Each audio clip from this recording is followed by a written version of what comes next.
Folks, Black Star Network is here.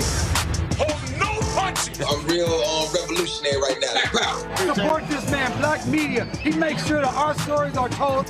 Thank you for being the voice of Black America, Roland. Stay black. I love y'all. All momentum we have now, we have to keep this going. The video looks phenomenal. See, this difference between Black Star Network and Black-owned media and something like CNN. You can't be media and be scared. It's time to be smart. Bring your eyeballs home. You dig?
Today is Thursday, October 17th, 2024. Coming up on Roland Martin Unfiltered, streaming live on the Black Star Network. We are here in Rocky Mount, North Carolina at Word Tabernacle Church on the first day of early voting in North Carolina. On today's show, we'll talk about Vice President Kamala Harris setting Bret Baier right on Fox News yesterday. Also, today she campaigned with billionaire Mark Cuban, who laid down an explanation about tariffs to Donald Trump, who still clearly can't understand what they are all about. Also, on today's show, we'll talk about what's happening in this election. You got Georgia, massive numbers in Georgia. Also, new polling coming out as well, showing a very tight race. Also, new polling coming out of Ohio as well, folks. It is time to bring the funk. I'm Roland Martin Unfiltered on the Black Stud Network here in North Carolina. Let's go. He's got it. Whatever the miss, he's on it. Whatever it is, he's got the scoop, the fact, the find. And when it breaks, he's right on time and it's rolling. Best believe he's knowing. Putting it down from sports to news to politics. With entertainment just for kicks, he's rolling.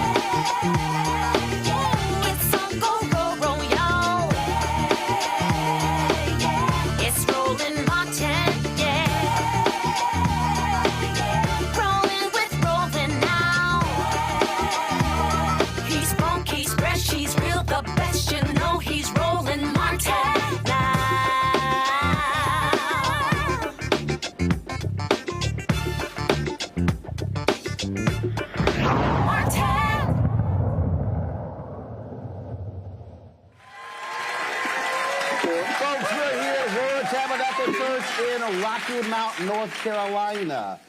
We are broadcasting live, again, Word Tabernacle Church in Rocky Mount, North Carolina. A crucial battleground state here in the country. There are seven battleground states, and this is certainly one of them. All the focus is on Wisconsin.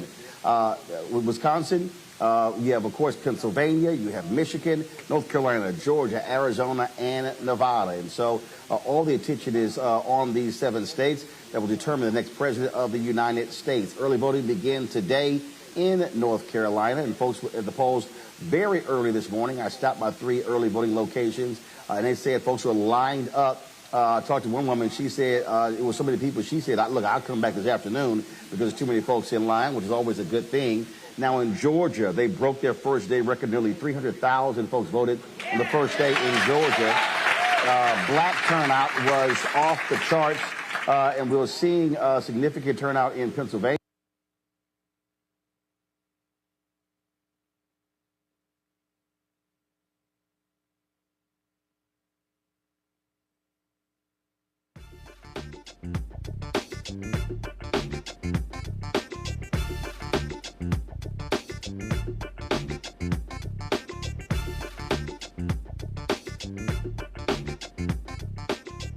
All right, then. So y'all want to tell me what to do? We lost feed? Okay, all right, we're back. Good. All right, so as I was saying, they want to firewall North Carolina, some 400,000 there. And so it's all about how do you maximize the early vote. Today, the vice president was in Wisconsin, University of Wisconsin, Milwaukee, talking to students. She also appeared at a rally with Mark Cuban, who, let's just say, he had a few words to say about Donald Trump and his clear misunderstanding of the power of tariffs. Difference between the way we see our country and the world and the way my opponent sees it is we actually see real people and care about them and have a sense of understanding about how tough times can be, but how good times can be if we put the work into solving problems instead of trying to run on problems like Donald Trump.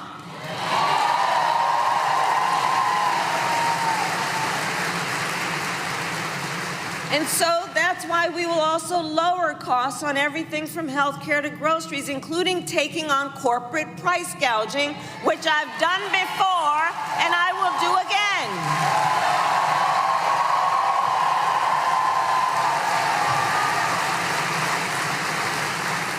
And we will give a middle-class tax cut to 100 million Americans, including $6,000 for young parents, parents who are just starting out during the first year of their child's life, knowing the vast majority of our parents have a natural desire to parent their children well, but not always the resources to do it.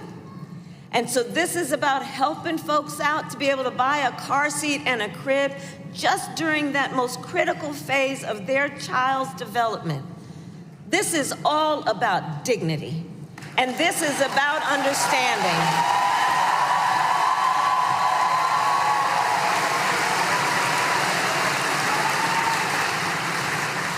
And so I share this to say I will always put the middle class and working families first. It's where I come from, and I will never forget where I come from. I will never forget where I come from.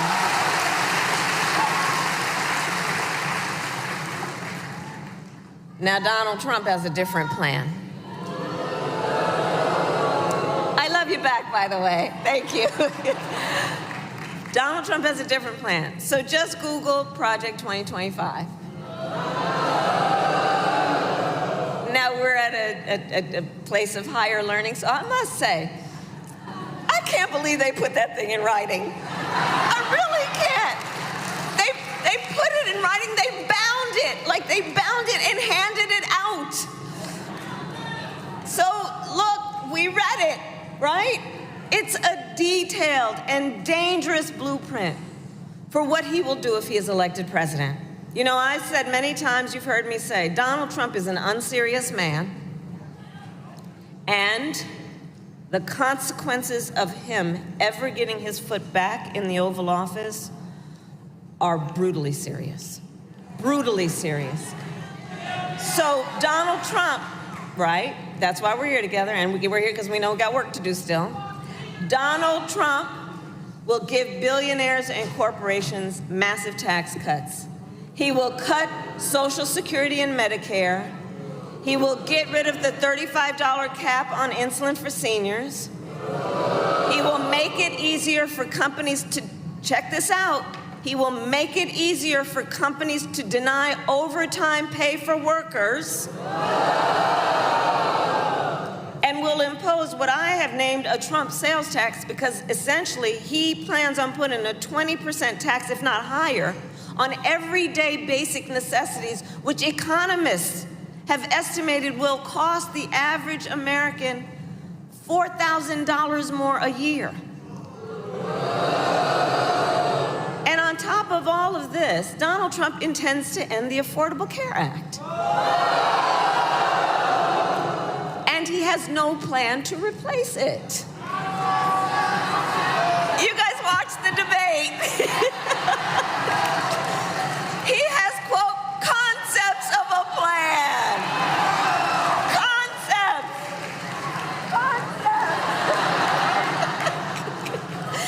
So here's the thing. Again, it's a serious issue, right?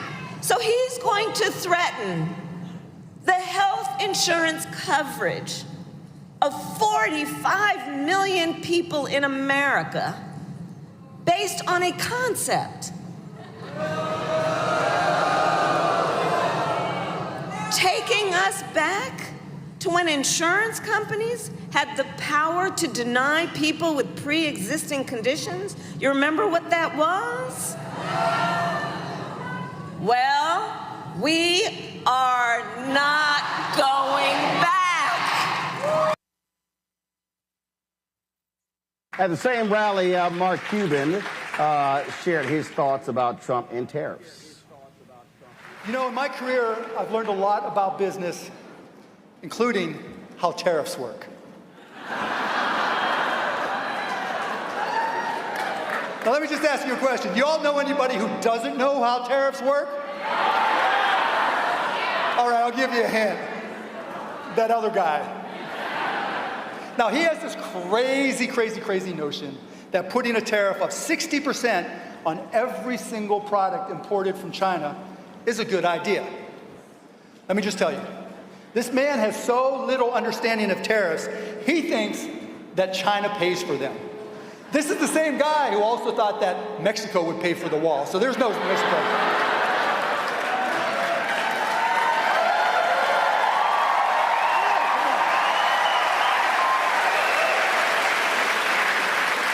Did Mexico pay for that wall? Hell, no, you said it wrong. Hell no. talking about. You know, we all know that across-the-board tariffs are a tax on everybody. All the major economists have said so. Kamala has talked about it over and over again. But, you know, I'm going to give him a little bit of credit. So, folks, we live streamed that rally. You can actually go to our YouTube channel. You can also go to the Black Star Network to actually see that. Now, yesterday we were live. Fox News aired their interview with Vice President Kamala Harris. As y'all know, I said it point blank, they're the communications arm of the Republican National Committee. And so things got a little contentious between the VP and Bret Baier. Here is some of that conversation. So, looking back, do you regret the decision to terminate Remain in Mexico at the beginning of your administration? At the beginning of our administration, within practically hours of taking the oath, the first bill that we offered Congress, before we worked on infrastructure, before the Inflation Reduction Act, before the Chips and Science Act, before the bipartisan Safer Communities Act, the first bill, practically within hours of taking the oath, was a bill to fix our immigration system. Yes, ma'am. It was called the U.S. Citizenship Act of 2021. Exactly. It was essentially a pathway to citizenship for the... Yes, ma'am. May I finish responding, please? But you have to let me finish, You please. had the White House and the House and the Senate, and they didn't bring up that bill. I'm in the middle of responding to the point you're raising, okay, and I'd like to finish. Yes, ma'am. We recognized from day one that, to the point of this being your first question, it is a priority for us as a nation and for the American people. And our focus has been on fixing a problem. And from day one, then, we have done a number of things, including to address our asylum system and put more resources, getting more judges, what we needed to do to tighten up penalties and increase penalties for illegal crossings, what we needed to do to deal with points of entry between border entry points. That's the work we did, and we worked on supporting what was a bipartisan effort, including some of the most conservative members of the United States Congress, to actually strengthen the border. That border bill would have put 1,500 more border agents at the border, which is why I believe the Border Patrol agents supported the bill. It would have allowed us to stem the flow of fentanyl coming into the United States, which is a scourge affecting people of every background, every geographic location in our country, killing people. It would have allowed us to put more resources into prosecuting transnational criminal organizations, which I have done as the Attorney General, former Attorney General of a border state. Madam Vice President, a couple of things. Prosecuted trafficking of drugs, guns, and human beings. And Donald Trump, but let me just finish. 6 Democrats voted against that bill. Learned about that bill and told them to kill it because he preferred to run on a problem instead of fixing a problem. And in this election, this is rightly a discussion that the American people want to have. And what they want are solutions, and they want a president of the United States who's not playing political games with the issue, I hear you, but actually is focused on the issue. I hear you. Now, of course, Trump made this comment about enemies within. Baier brought that up. Let's just say the VP didn't mince any words when he did. Looking back, do you regret the decision to terminate Remain in Mexico at the beginning of your administration? At the beginning of our administration, within practically hours of taking the oath, the first bill that we offered Congress. So you need to cue up the next clip. You got it? You got it? Need a second.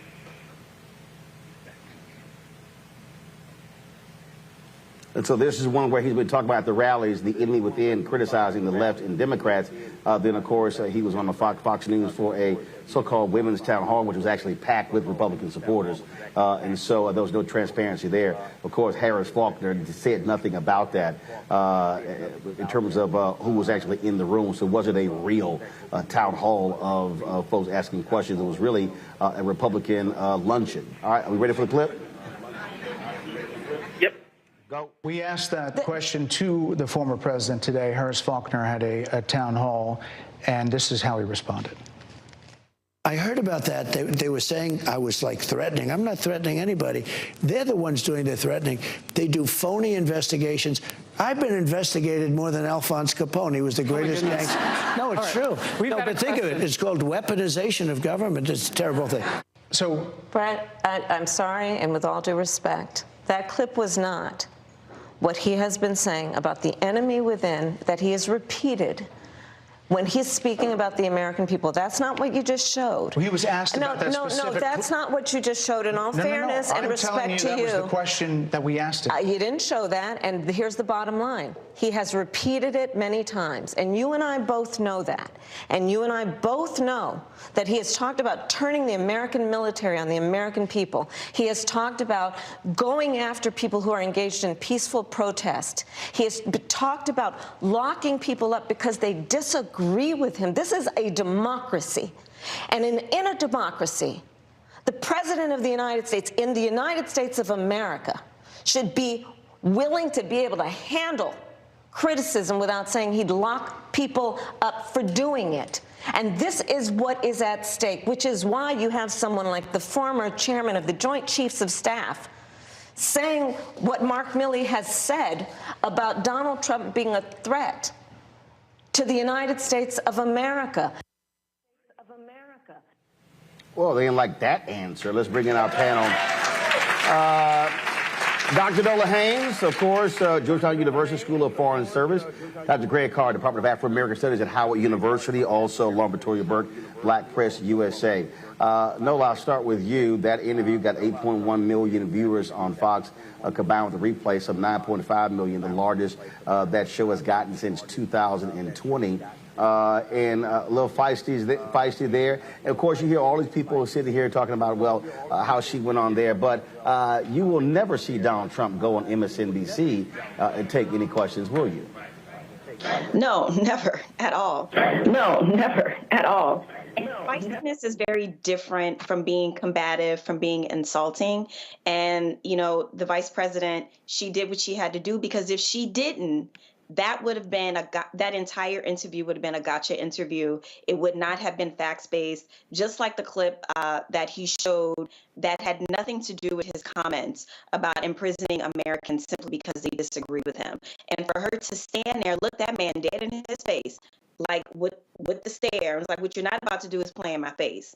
And so she definitely showed all of those people who were watching it, what many of us already knew, that she is no joke. She is not one to be played with, and she can follow it up with substance. And that's what that Fox interview was about, and that's what a lot of Americans saw.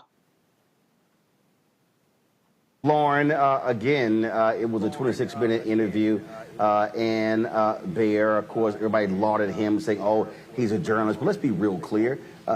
Fox News is the communications arm of the Republican Party, and, of course, they paid a $787.5 million settlement advancing Donald Trump's lies, still involved in the Smartmatic lawsuit. I wouldn't have given Fox News any time of day. Yeah, well, I mean, we are at a point with journalism where journalism and politics has intersected, and some of these so-called journalistic platforms are really political arms masquerading as journalistic platforms. And because the First Amendment really allows journalists really to do almost anything in terms of editorial content, you know, Fox News has never checked on what they do. So what we had there was Bret Baier with his narrative agenda that by some coincidence matches exactly what the Republican Party and Donald Trump has been saying about immigration and everything else, with all these facts, not in evidence narratives about people who've been murdered by people who have immigrated to this country, and then blaming whoever's in office at the time for that, if that person is a Democrat. Then Bret Baier, of course, talking over the vice president when she's trying to make her points during the interview. So what we really had was Bret Baier interviewing himself, putting the typical Republican narrative in place during the interview, and of course, talking over the vice president when she's trying to answer a question. You know, understanding the fact that, of course, the vice president is trying to run out the clock, which all politicians do during these things. You're trying to run out the clock as much as you can during an interview, particularly if it's 30 minutes. But still, even with that, that was an unusual number, an unusual amount of interruption by Bret Baier, particularly when a point is being made that Fox News audience is not used to hearing. They do it all the time. They do it around the clock. And it is a really good example of how journalism has become extremely, extremely political. Greg Carr, first of all, when you look at how folks view this, of course, you had folks on the right saying, oh, my God, she's awful. She didn't answer any questions. Her supporters said how she actually crushed it. Your assessment of what we saw with this interview? Well, Roland, we know that there's nothing to lose. She has nothing to lose by going to Fox. I think, I'm not a biblical scholar. There's a Gideon that talked about going into the enemy's tent and turning over the tables.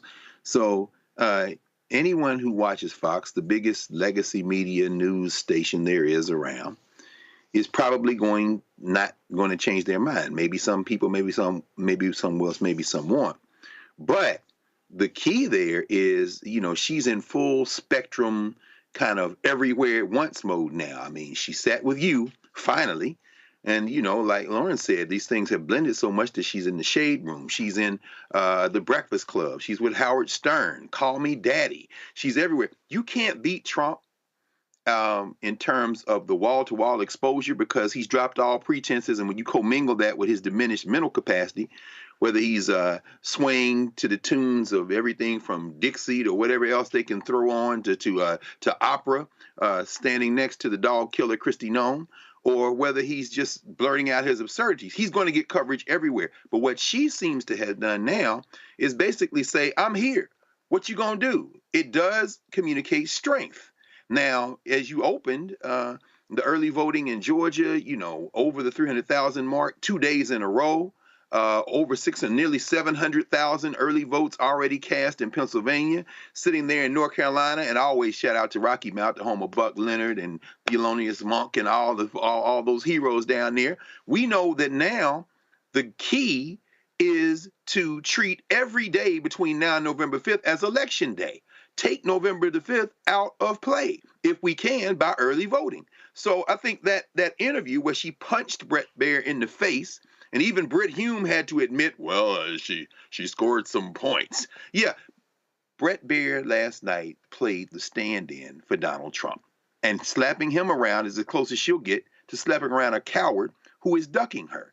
And so I think what she's doing now, even as she comes here this weekend for Howard's homecoming on her HBCU tour before she decamps later in the day, I think Saturday is the day the kids are saying she'll be here to go to more battleground states.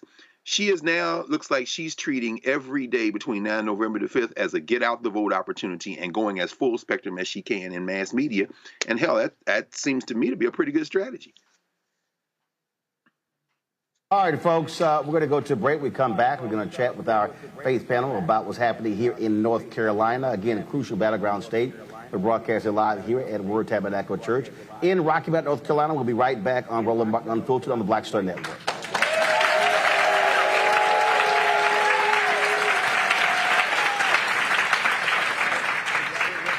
All day. So, all right, how's it been going? Great. Good. So you said early this morning there was long lines here? Yeah, early morning, about 6 o'clock. 6 o'clock? Yeah. Okay. All right then. So folks excited? People excited. I was gonna come here and Dawn, come out with Dawn. Come out for who? Dawn. Dawn. Representative Dawn Davis. Dawn Davis. Mm-hmm. I got you. What about Vice President Harris? Yeah, a lot of them come there. Okay. Mm-hmm. All right then. You been seeing a lot of brothers out here? A lot of them come out here. That's what we want to hear. Yeah. That's called good news. People coming everywhere. All right. Still coming out in now. Okay, it's a good thing. Right. Come this morning, saw the whole line. Huh? Come out here this morning, saw the whole line. Okay. Line about the door, off the wall, around there. They come all around everywhere. All right. Everywhere. Okay. Parking lot full, so they had to go around, park around there. That sounds like good news. Good news. All right, I appreciate it. All right. All righty. The overturning of Roe almost killed me.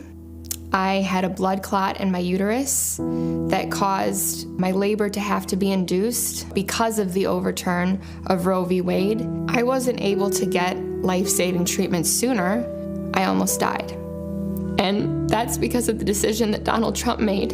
I was able to get Roe v. Wade terminated, and I'm proud to have done it. The doctors and nurses were afraid that if they treated me in the incorrect way, that they would be prosecuted for that. And that's appalling.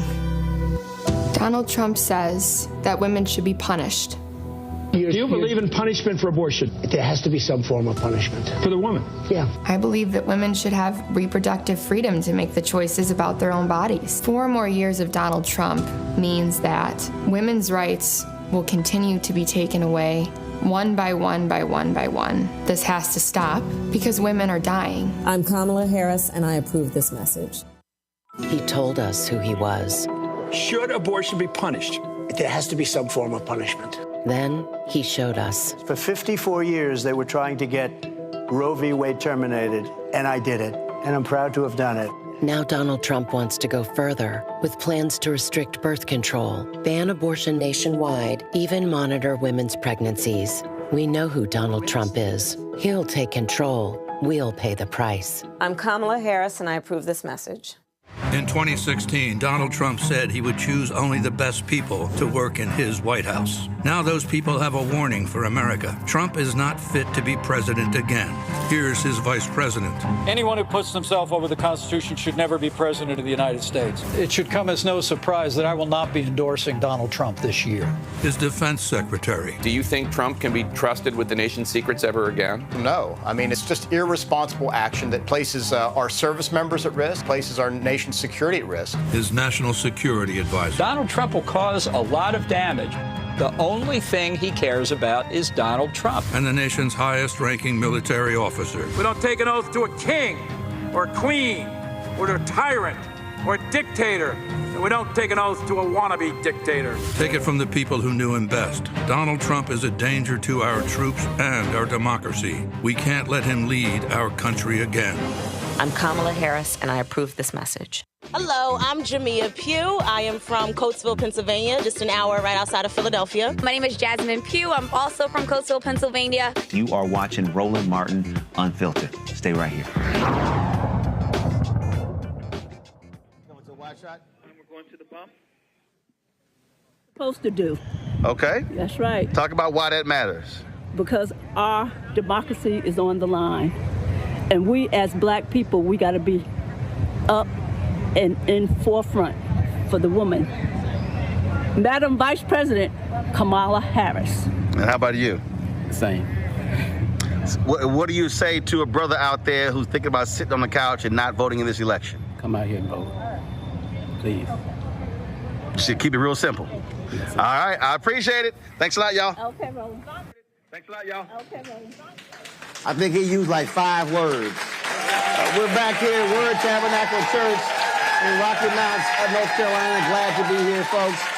Of course, crucial state. Joining me right now here. Let's just talk about what's happening here because, again, it really is a crucial state when it comes to Electoral College. Joining us right now, to my immediate left, James Gallagher, senior pastor of Word Tabernacle Church, former state representative, faith leader here in North Carolina, and also Bishop Shelton Daniel, president of the Eastern North Carolina Ministerial Alliance, representing some 125 churches. Gentlemen, how you doing? Doing good. Well, sir, hope you are. Welcome. Indeed, indeed. So let's talk about what you're seeing and hearing. Early voting began today.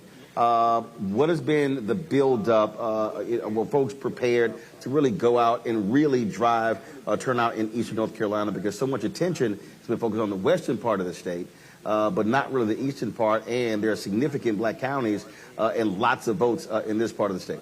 There's no question. I mean, we take Rocky Mountain, go 95 east. The black Democratic vote is equivalent to Durham, North Carolina. So it is significant. And part of our objective here is to get as many people out early, so they then become deputized to get into their communities and really start working those low-performing black precincts. And so the turnout we're seeing, we expect it, and I think there's an energy level that's going to continue. And I'm going to predict, Roland, that the White House is going to get one because of North Carolina, and North Carolina is going to get one because of Eastern North Carolina. So when you look at the map, North Carolina 16 electoral college votes. You have Wisconsin 10. You have Michigan 15. Pennsylvania has 19. So the reality is one of those could be lost and still win North Carolina. and still get to 270 votes. Biden lost his state by 2.5 points in 2020. Obama won about 14,100 votes. You talked about those low turnout areas. So what is the strategy to target those places? Because the votes are there, the numbers are there, if only we actually use our power. One of the things that we're finding, Roland, is that's critical in our area, that we are missing some of that vote. So we are tagging each one of our areas. We have 125 pastors that are African-American pastors. We're tagging those groups of people. It's our belief that, see, you can't get into the African-American community without the African-American pastor. And so we are tagging every pastor. We are involving every pastor in the process by saying, hey, we use it in church. Each one reach one. We get you, and you get your group of people, and then we can get the vote out. We truly believe that the White House comes through the East. We just believe that if we can get our folk, Halifax, especially Halifax, Nash, Edgecombe counties, if we can get those folk out to vote, we believe we can help win the White House. But is it data driven? Because I think what often happens is when you talk about voting, folks speak in general terms, but not actually driving data in terms of looking at those vote totals, studying 2022 midterm elections, studying 2020 presidential election, and seeing how many folks actually voted in those precincts, how many people actually were registered. So how are you using the data to help those preachers understand where to go and who to reach? Yeah, that's a great question. So let me just say, Bishop, so it is very much data driven. And so what we have done is we've identified about 30 counties. Within those 30 counties, we've identified the lowest turnout predominantly black precincts. We've then married those precincts with the black churches that exist within those precincts. And so we're doing micro-targeting, and we're doing what I'm calling like a modified deep canvas, because a lot of these voters, they're on the fringes. You know, a lot of times people say, you know, there's some misogyny here. Black men don't want to vote for Kamala. The issue here is only 22% of black men are voting on a regular on these elections anyway. The only way we get to them is with a deeper canvas. You just can't knock the door, say, yo, bro, come on out to work, come on out to vote. So we're doing a deeper canvas with those churches within those precincts. We got Black Church PAC, 3 national organizations to help fund the work. So we're actually putting money in the street, in those communities, to push that vote out. And the data is there. You're talking about 30,000 votes with just a 20% increase. So we can win the state literally with the strategy. That's what I was going to deal with. Because we found in the last few elections, not presidential elections, right, municipal elections, that folks lost by hundreds of voting that we could have won in just one. Absolutely. Just about 401 votes. Absolutely. 401. That's who I was speaking of, that we could have won that election with 400 more votes. So we know that right in just this vicinity, we can dig up that amount with the strategies that we have with the African-American pastors. We lost who I believe is the best district attorney in our state, Robert Evans, the last election. And he lost by less than a vote per precinct. Wow. Just a vote, right, with only a 44% voter turnout and a large black Democratic community, which is Edgecombe County. So we know the numbers are there. It's just a matter of the one asset that exists in every one of those low-performing black precincts is the black church. Well, which is why one of the things I keep saying all across the country is that part of the reason we're not winning is we're not actually voting at our capacity. And really, the number should be 70% of the capacity. If everyone else is voting, as we know how the numbers go, if black folks are voting at 70% of all eligible voters, we literally sweep elections, local elections, state elections, statewide offices. But again, it's really hitting that particular number. And unfortunately, in many of our communities, we're not driving the data. Again, we're just sort of having these general conversations, general get out to vote efforts, as opposed to saying, no, listen, I don't need this group. You got Divine Nine or Prince Hall Mason or others, and I need you trying to go everywhere. Just focus on these 3 or 4 areas, and then push that number and pick up 3, 4, 5, 6, 700 votes, and you replicate that. Yeah, all of a sudden you get to that 30,000 or even more. And that's exactly, I think you just hit it spot on, because what we have found in the black church, because I actually lead the black church work for the entire state for Kamala Harris's campaign, and what I can tell you, what we found is that we had to modify what we have done historically. We've been doing, I mean, Souls to the Polls is a construct of the black church, right? But it hasn't been modified in 30 years. Right. And so what I tried to explain to the campaign, and hopefully successfully, is if I do a Souls to the Polls and Bishop does Souls to the Polls, we are not generating another extra vote by doing that. The people who worship with me, we going to vote. Right? And so the issue becomes, how do you modify that Souls to the Polls, where you say to the congregation, we're going to get to the polls, and then you're going to your subdivision, knocking doors. You're going to the people you work with. You're going to the people that live above you and beneath you in the apartment complex, and you're responsible for getting that vote turnout. That's what the difference is going to be. And with the Alliance, we're taking that same approach, Roland, and we are not only Pastor Gilliard, but to each. If you just look at Eastern North Carolina, let's just talk Rocky Mount. There are almost 375 churches right in Rocky Mount, but yet we don't have the voter turnout that we should. So what we are trying to do in this election, 375, right here in Rocky Mount. How many? That's right. So that's right in Rocky Mount. Oh, he said 55,000 people, 375 churches. 375 churches. Y'all got to realize, I'm from Houston. We got 20,000 at our church. So that's minus 374. I got you. Go ahead.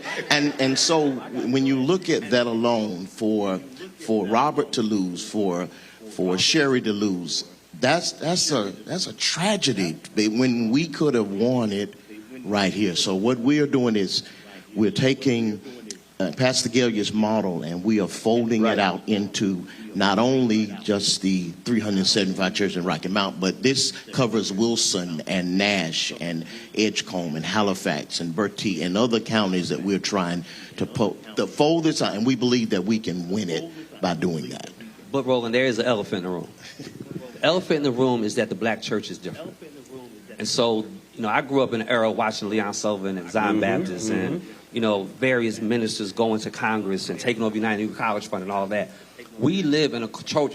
G.K. Butterfield sent me a text today of a white church in Phoenix, Arizona, who said, if you read the Bible and if you pray and if you claim yourself a Christian, you can be if you vote for Kamala Harris.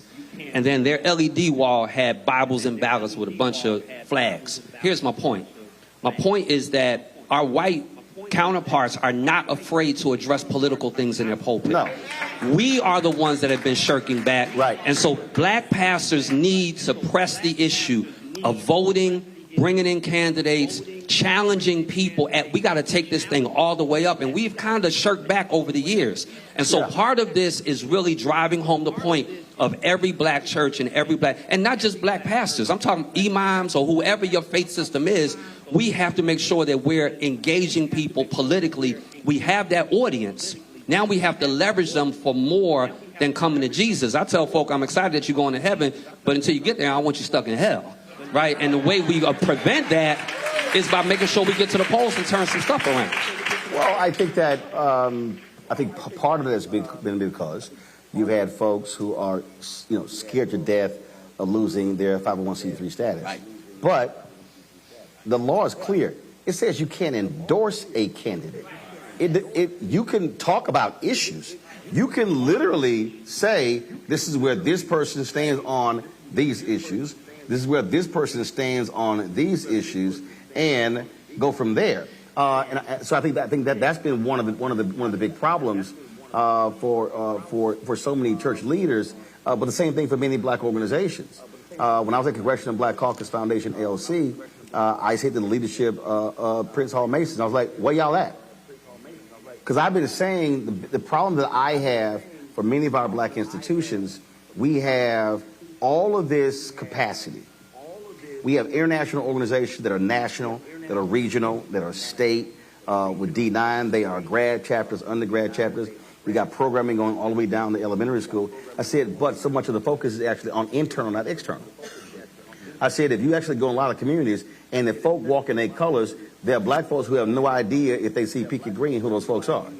They see black and gold or purple and gold or red and white or crimson and green. They have no idea. I said that's a problem because folks should be able to know exactly who we are based upon our work.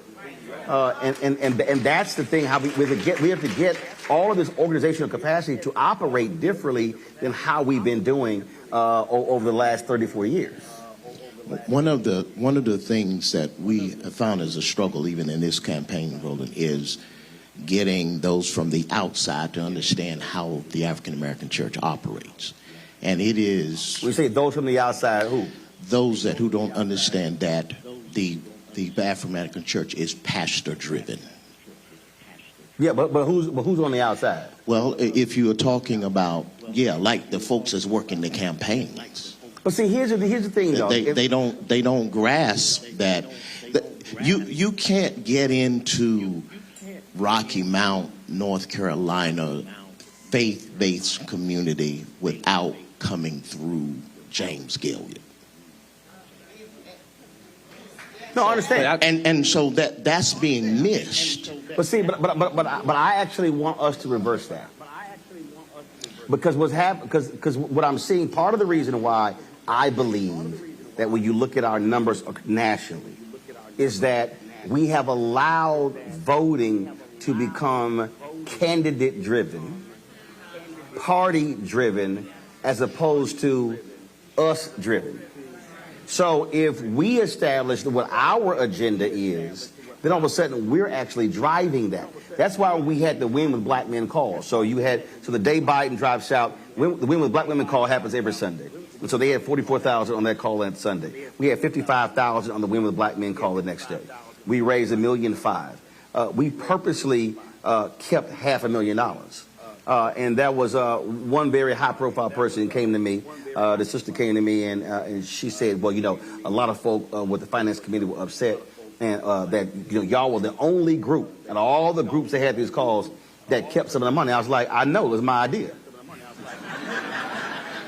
And I said, we're going to do it again. And I said, so let me explain to you why we did that. Because I have been saying, and I've said, I'm tired of us raising money, sending it to campaigns, and then begging for the money to come back into our community. I said, so we raised $1.5 million. $1 million went to the campaign, but $500,000 was retained by us, and we distributed that to black male organizations that were doing on-the-ground efforts. There were 146 groups that applied for the grants. So that shows you the need was out there. And a brother who actually, he texted me today, a pastor texted me today, and he wanted to send $500 to the Vice President's campaign on behalf of the brothers. I actually said, no, send the Black Voters Matter. Because, again, if we are focused on our ground game, regardless of the election, then it doesn't matter who the candidate is. Which then means that we have to be of a mindset where we are literally funding our GOTV efforts. And then we keep that alliance together. Because what keeps happening is we expend a massive amount of energy organizing and mobilizing for voting, but the moment the election is over, it all dissipates. That has to be 365/7, because there's some kind of election next year, correct? Municipal. And there's going to be election the year after that. And so I'm just not interested in having to restart stuff. Keep those things in place, fund those things in place, and then when the candidate comes, say, we already have an infrastructure. Now, where are you staying on our issues? You are spot on. Spot on. And so I'll say two things. Part of what excites me about the work is exactly that. So because what happens is the work is funded by a coordinated campaign. They're very, to your point, candidate driven, and it's over with. Candidate driven, large. I ain't got a problem saying it. Mostly white Democratic strategists who don't know black people. To your point, don't know this particular pastor. They ain't got no clue about black-owned media. And so they operate from a by TV, by radio, don't really focus on ground, and then all of a sudden, then when their numbers show they're in trouble by the second week of October, then they want to flood black communities, like say y'all late. And so, and that's really how this thing works.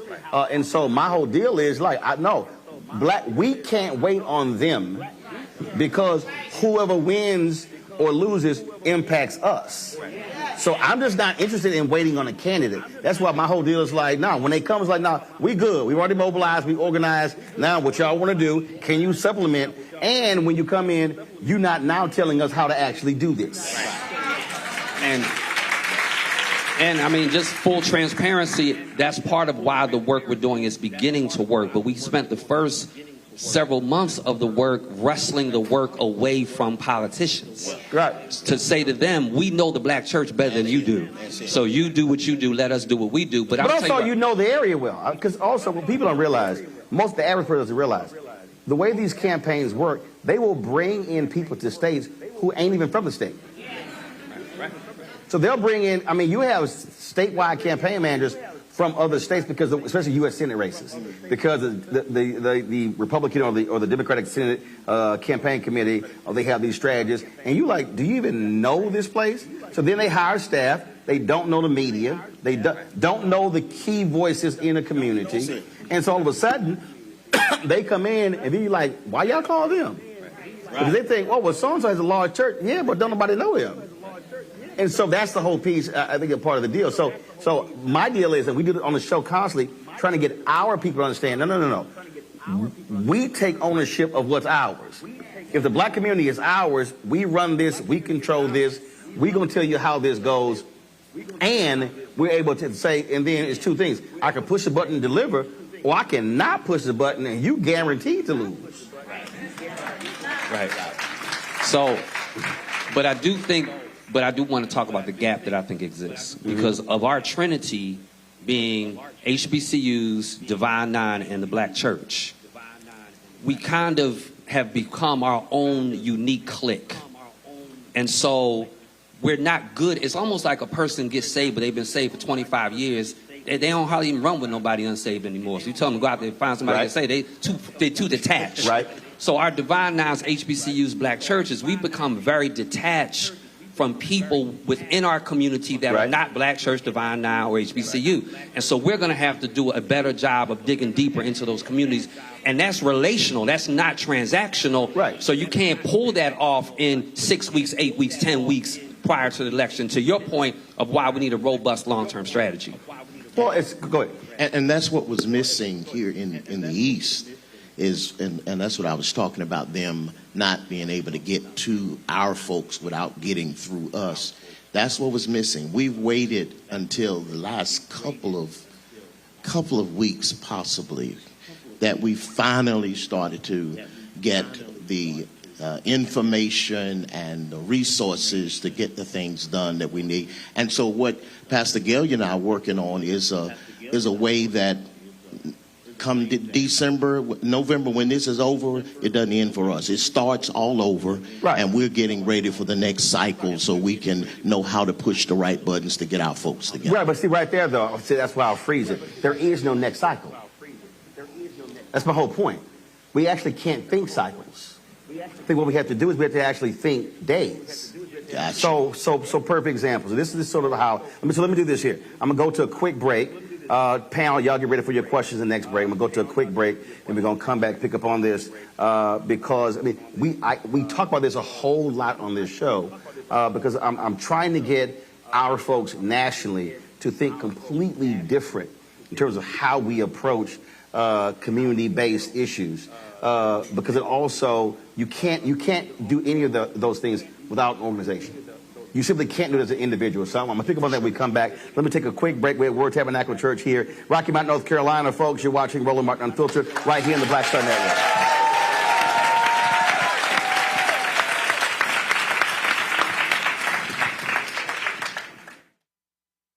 IVF is a miracle for us because it allowed us to have our family. After having my daughter, I wanted more children. But my embryo transfer was canceled 8 days before the procedure. Donald Trump overturning Roe v. Wade stopped us from growing the family that we wanted. I don't want politicians telling me how or when I can have a baby. We need a president that will protect our rights, and that's Kamala Harris. I'm Kamala Harris, and I approve this message. Of 100 Republicans who worked in national security for Presidents Reagan, both Bushes, and for President Trump, now endorsing Harris for president. She came up as a prosecutor, an attorney general, into the Senate. She has the kind of character that's going to be necessary in the presidency. Vice President Harris is standing in the breach at a critical moment in our nation's history. We have a shared commitment as Americans to do what's right for this country. This year, I am proudly casting my vote for Vice President Kamala Harris. Former generals, secretaries of defense, secretaries of the Army, Navy, and Air Force, CIA directors, and National Security Council leaders under Democratic and Republican presidents, Republican members of Congress, and even former Trump administration officials agree there's only one candidate fit to lead our nation, and that's Kamala Harris. I'm Kamala Harris, and I approve this message.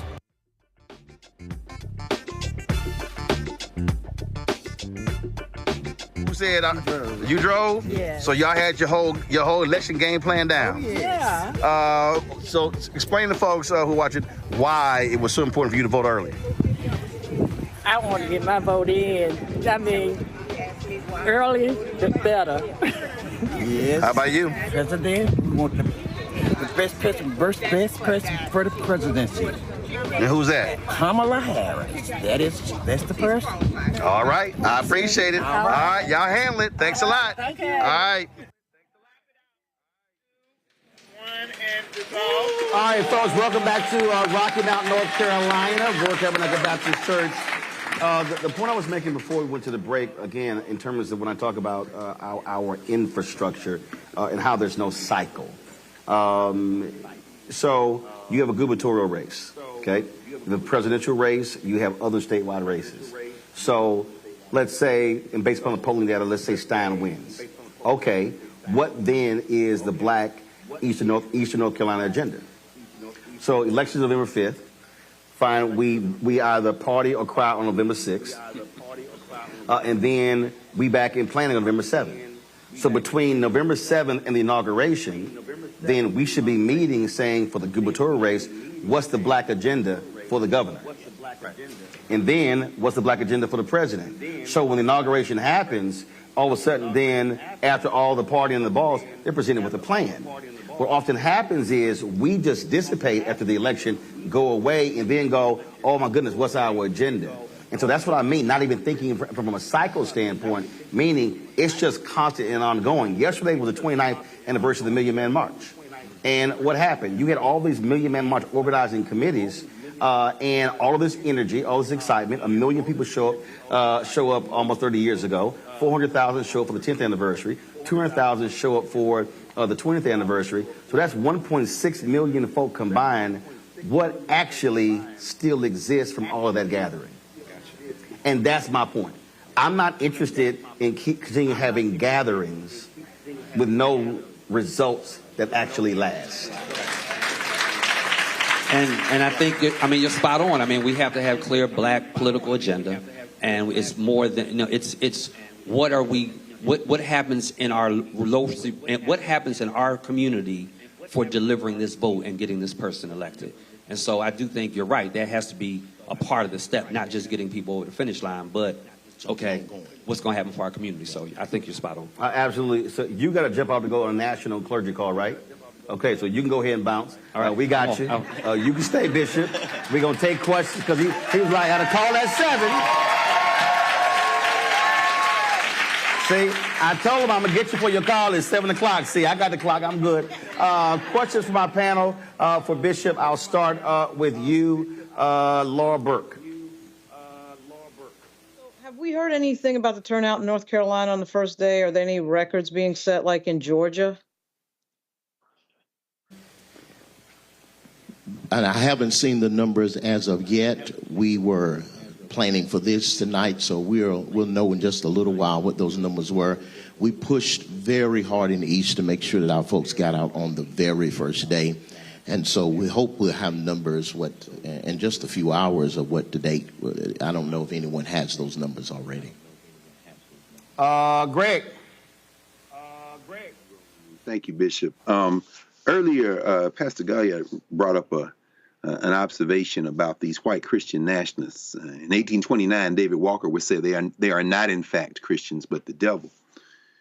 That having been said, that wall that is far too often erected that separates church from state in black religious communities, how do you envision us, for lack of a better term, weaponizing Christianity so that we don't shy away from the commingling of our politics and our faith? And I don't mean in a way to say to get out the vote. No, I mean in a similar kind of aggressive way that these white Christian nationalists have moved forward with the flaming cross and the sword to say we got to stamp out these black people because they stand in the way of our vision of a Christian America. How do we counterbalance that and maybe get our people up and on the horse?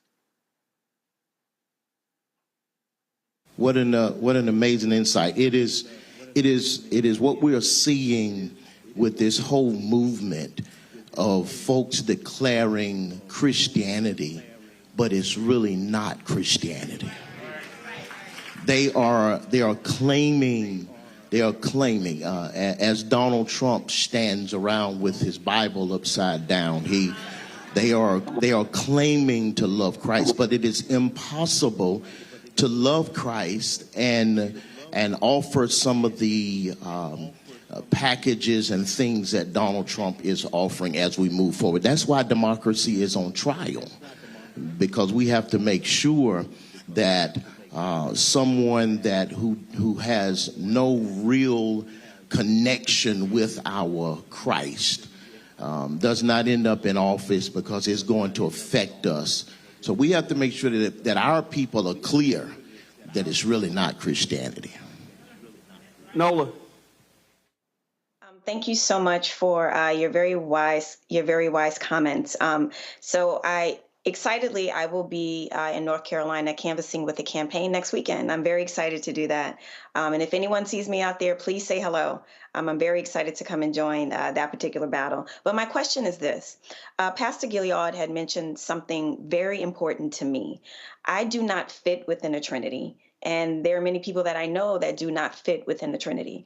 As a Black Catholic, I'm very curious, what would be an inclusive approach? What would that look like with Black Protestants, Black Catholics, Black Muslims, maybe Sikhs that identify, or just other different religious groups? Like, what could that look like going forward, as he talked about this kind of reshaping of the souls to the polls that hasn't, been revamped in 30 years? What could that inclusive vision look like? Because I think it's needed. Well, Bishop, I grew up in a Black Catholic church, and we were black first. So it wasn't that hard for us to align with Baptist churches and others, because we were black. And I think that's the key, Roland, is that the problems that we encounter are so different than others. So we have a tendency to just bind together. What it looks like is exactly what we are trying to put together now. This whole alliance piece is going to reach outside of just the Christian church. There are some other of our pastors and friends that are in the room, and we're looking to reach across the aisles and say, come November 6th, we've got work that has to be done, and it doesn't matter what denomination or cultural background you're with. We've got to figure out, how do we not just get to November 6th and that's the end? Right. That there's just so much work that we've got to do beyond November 5th. Yeah, because again, election is beginning. As I say, the election is the end of one process. It's the beginning of another process. See, the whole issue, even with Mark Robinson, it didn't just begin recently. Oh no, he been crazy. Right. So yeah. Oh no, he been crazy. Yeah. So Mark been crazy, and for us, he was new crazy. For us to defeat that, Roland, we've gotta begin immediately, because another Mark Robinson is going to pop up out of the woodwork, who is claiming that he loves our Jesus, but he really doesn't. So we got to fight Mark. Mark Robinson is a new kind of crazy, and there are and we got to be careful. Do I need to say all that? Some of our folk are backing that based on misinformation. Oh yeah, absolutely. But you've always had that. But also, I think one of the issues is that we sometimes are afraid to call certain folk out. Right. And I mean, look. One of the ways Clarence Thomas actually got on the Supreme Court was because there were different black folks he had met with, and black folks. I remember people saying this. Well, he had to say and do certain stuff to make white folk comfortable. Once he gets on there, then he's going to show us who he really is. Yeah. Well, he did. He did. And we see exactly who he is. That's right. As Dr. Maya Angelou said, when they show you, believe them. Yeah. And so, because folks know, I ain't got a problem calling out nobody ignorant and black. So, I think, a natural part of our focus, well, you know what? I don't want to say that. I don't really want to go public, let's have some quiet stuff behind. No, if you that crazy, I got to call you out. Absolutely. So, I can't just let you just ride your blackness and then you turn into that crazy fool. And most folk in this room know I'll just call it what it is, because Mark Robinson is definitely that. And then I look at all that goes on with Mark and him. See, him being black doesn't mean anything for me if he gonna be crazy. Right. Because I know a whole lot of black crazy folks. Right. I give me a white conscious person over a black crazy fool any day of the week. So it begins to be beyond ethnicity and cultural background. It's got to be on the issues of platforms, whatever it is we're standing on. Things along those lines. Yeah. So, all right, well, Bishop, look, we certainly appreciate it. Look, we want to see the fruits of that labor. The other thing, the only thing that I will add, because we had this conversation last night in Elizabeth City. They were talking about, part of the issue is lack of, information in terms of media. And what we're seeing is that, and look, I created this show because I wasn't interested in waiting on other folk to figure it out, or waiting on somebody to say, hey, let's go ahead and give you a show, because they still own it, they still control it. And so I think what we have to be about is also creating black media and utilizing digital, being able to collect data to be able to drive the information and not relying on others. And so that's also a part of this, because whatever coalition is built, there has to be a media component, because it's called mass media for a reason, to be able to gather information. So I think that's also important as well. So good luck with that, and hopefully at the end of early voting, we'll see massive numbers come out from black folks here in East North Carolina. Thank you, Roland. Appreciate it. We're going to go to a break. We come back. We got another panel here. We got some young folks. We want to chat with them about their thoughts in this election. Folks, don't forget, support the work that we do here on Roland Martin Unfiltered, the Black Star Network. You can join our Bring the Funk fan club. For your check and money order to P.O. Box 57196, Washington, D.C., 20037-0196. Of course, PayPal is rmartinunfiltered, Venmo is rmunfiltered, and Zelle, Roland at RolandSMartin.com, Roland at RolandMartinUnfiltered.com, and download the Black Star Network app. Of course, available on Apple phone, Android phone, Apple TV, Android TV, Roku, Amazon Fire TV, Xbox One, Samsung Smart TV. We'll be right back. Cool. All right. Appreciate it. Wrongfully convicted. 5 teenagers were arrested, tried, convicted, and sent to prison. No men were exonerated. What he did to us, he tried to end us. Of course I hate these people. So-called Central Park 5. Calling for execution. And let's all hate these people. You cannot have this man go into office again. I want society to hate him. We were innocent kids. The confessions were coerced. Today, we are exonerated. That guy says he still stands by the original guilty verdict. This is about democracy being on the ballot. I have absolutely no compassion. Look at Kamala. She represents the kaleidoscope of the human family. There's something different happening in America. We will get the opportunity to build a future where we will be able to thrive and not just survive. Kamala Harris has never backed down from a challenge. She put cartel members and drug traffickers behind bars, and she will secure our border. Here's her plan. Hire thousands more border agents, enforce the law and step up technology, and stop fentanyl smuggling and human trafficking. We need a leader with a real plan to fix the border, and that's Kamala Harris. I'm Kamala Harris, and I approve this message. Here's a 78-year-old billionaire who has not stopped whining about his problems. Oh, she had a big crowd. Oh, the crowd. This weird obsession with crowd sizes. It just goes on and on and on.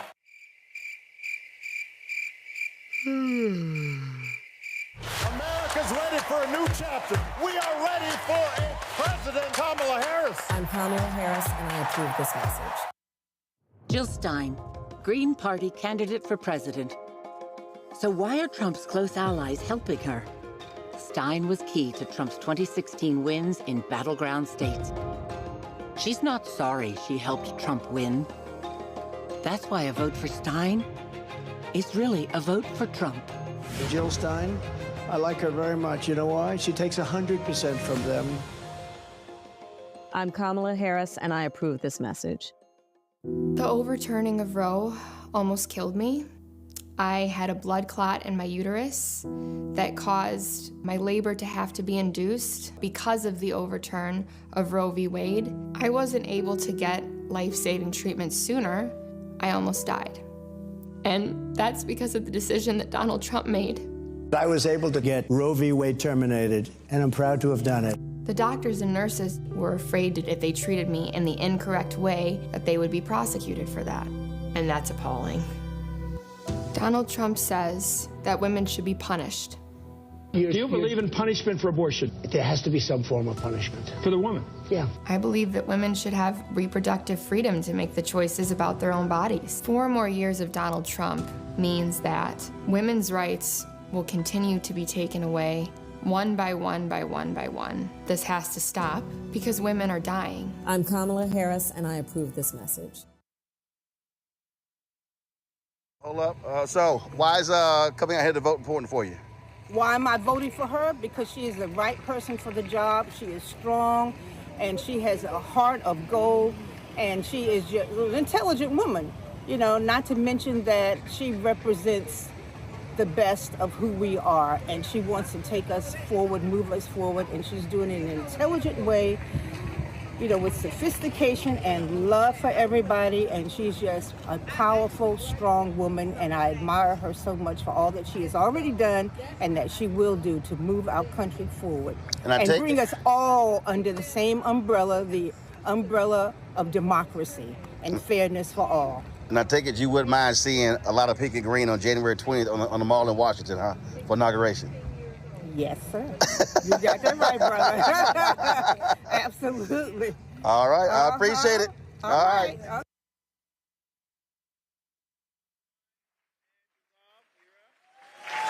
All right, folks. Welcome back to Rocky Mount, North Carolina. Glad to be here. Word Tabernacle Church. Glad to be here. So now y'all know I don't mind the shade. I love being petty. I thrive on being petty. So a moment ago, the vice president, let's just say she got a little petty with some folks who were making some noise at her rally. Listen to what she said to these folks.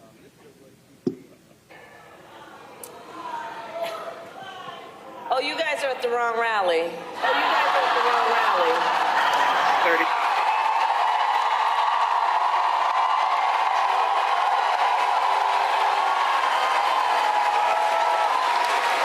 No, I think you meant to go to the smaller one down the street.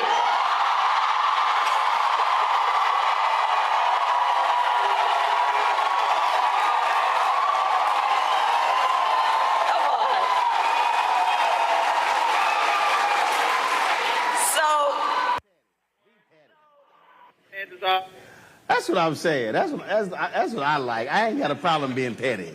That's right. Y'all go to that smaller rally down the street. All right, y'all. I want to introduce our panel right now. LaShawn Jenkins, high school principal. I'm sorry. Hold up. Sorry. Kevin Jones. All right, Kevin. You DOT? Where you working? All right, cool. I take it you like A&T? Okay, all right. Just checking, kind of figured that out. Sydney Meeks. First of all, coordinator, or y'all got another different title here? What's this? Coordinator? What is I do a lot of things. What is coordinator? What is that? I don't know. Okay, I'm just making sure. Because y'all come up with some new stuff. All right, she's with Next Gen America. LaShonda Washington, Nash County Board of Education. How we doing? Good. Y'all good? Y'all Good, talking good. about y'all? Yeah. Yes, sir, we good. Don't be scared. Glad to be here. Don't be scared. All right, so Next Gen, what work are y'all doing for this election? What are y'all doing? So we're doing a lot of work. Right now, I serve as Regional Organizing Director for Next Gen America, which covers Durham, Raleigh, and Chapel First, Hill. for folks who have no idea, what is Next Gen America? Oh, it's a political nonprofit. It's the largest youth voting organization in the country. And we focus on 18 and 35-year-olds, and we're on campuses nationwide. Okay. But I do want to say I'm here on my own purposes tonight, not Next Gen. Okay, gotcha. But that's what. But that is the work I do. That is my day job. Gotcha. Okay. And outside of that, I've worked on campaigns and done some activism work in the community. So. Okay. Yeah. All right. Sounds good. Mm-hmm. One of the things that I constantly am talking about, I'll run into folks anywhere from 18 to 39. They'll be complaining about politics, and they're like, okay, all these old folk, they keep running. And I keep trying to explain to them, well, they run and you don't. The second thing is, and it's a fact, older folk vote and younger folk don't. And so the reality is, if you look at millennials and Gen Z represent the largest demographic, but the bottom line is, when you look at who votes, 65 plus votes at a higher rate than any other group in the country. And so what I say to them all the time is, you can't complain about the folk who show up if you spending your time on TikTok. And so Kevin, and that's not being mean-spirited, it's just a fact. And so when you're having these conversations with peers, what are you saying when you hear some of that? So when I hear it, I'm talking to peers who are at that point where the student loans have gone into repayment, to where families have started to form, the big boy, big girl job, we'll call it, has started. And so what I remind them We call it adulting. Oh, yeah, adulting, yeah, hashtag adulting, yeah. But what I remind anybody who I engage with is that, we have to build the world and the political landscape that is reflective of what we need. We can't keep allowing our parents' generation to make our bed, clean our dishes, and pay our bills. We have to make sure that we are the ones now leading and taking care of them honestly, and making something that not only benefits us, but benefits those who looked out for us and also those who we are bringing into this world. But also, I think it's also getting them to understand that, first of all, no matter what stage of your life, whether you're 18, perfect example, yesterday I was at Elizabeth City State University. And I was talking to students there, and they were saying, when they're having the conversations, and you have folks who say, well, I don't think election matters. And I'm going, okay, but you're attending a state university. Your funding is dependent upon the state legislature. So to act as if voting doesn't matter, it has a direct impact on your facilities, on buildings, on staffing, things along those lines. And so what I try to do to get folks to understand is ask them, what are the three things that you care about? So they now can, it forces them to have to put some skin in the game versus saying, well, I'm just sort of check it out. Your thoughts on that in terms of when you're having these discussions, or when you hear discussions, what are they going like? So when I have these discussions, I'm usually amongst parents because I am a parent. So we talk about education, and then that's how I get their buy-in. That's how I talk to them, because in North Carolina, education is funded by your property taxes. Yep. So, and to change how education is funded, we must elect the people that we want in charge. So that starts with our local elections. So I'm like, do you know who your representative is? Girl, don't even get started on that one. Man, the folks, oh my God, folks just start throwing out names.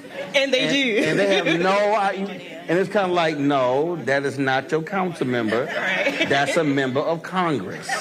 Yes. No. And don't even ask them who their school board member is. Oh, Lord. Go ahead. I'm sorry. But you are totally right. People do throw names, and that's an opportunity for education. I let them know, hey, no, this is your congressman, this is your school board member, and then we just grow the conversation, then we let it grow organically. I don't try to shove anything down their throat. I just try to meet them where they are. Oh, I'm shoving them. I'm just letting you know. No, I mean, because I'm serious. I've been saying this for the longest. We literally got to have a return of Schoolhouse Rock. The number of people who ain't got no idea about public policy is crazy. Like, I had to literally cuss some folk out the other day. I ain't got a problem saying it, so y'all can front all y'all want to. So I know some of y'all. You're not alone. I do it sometimes. Baby, I know some of them be cussing the parking ministry. They be cussing the parking ministry on Sunday.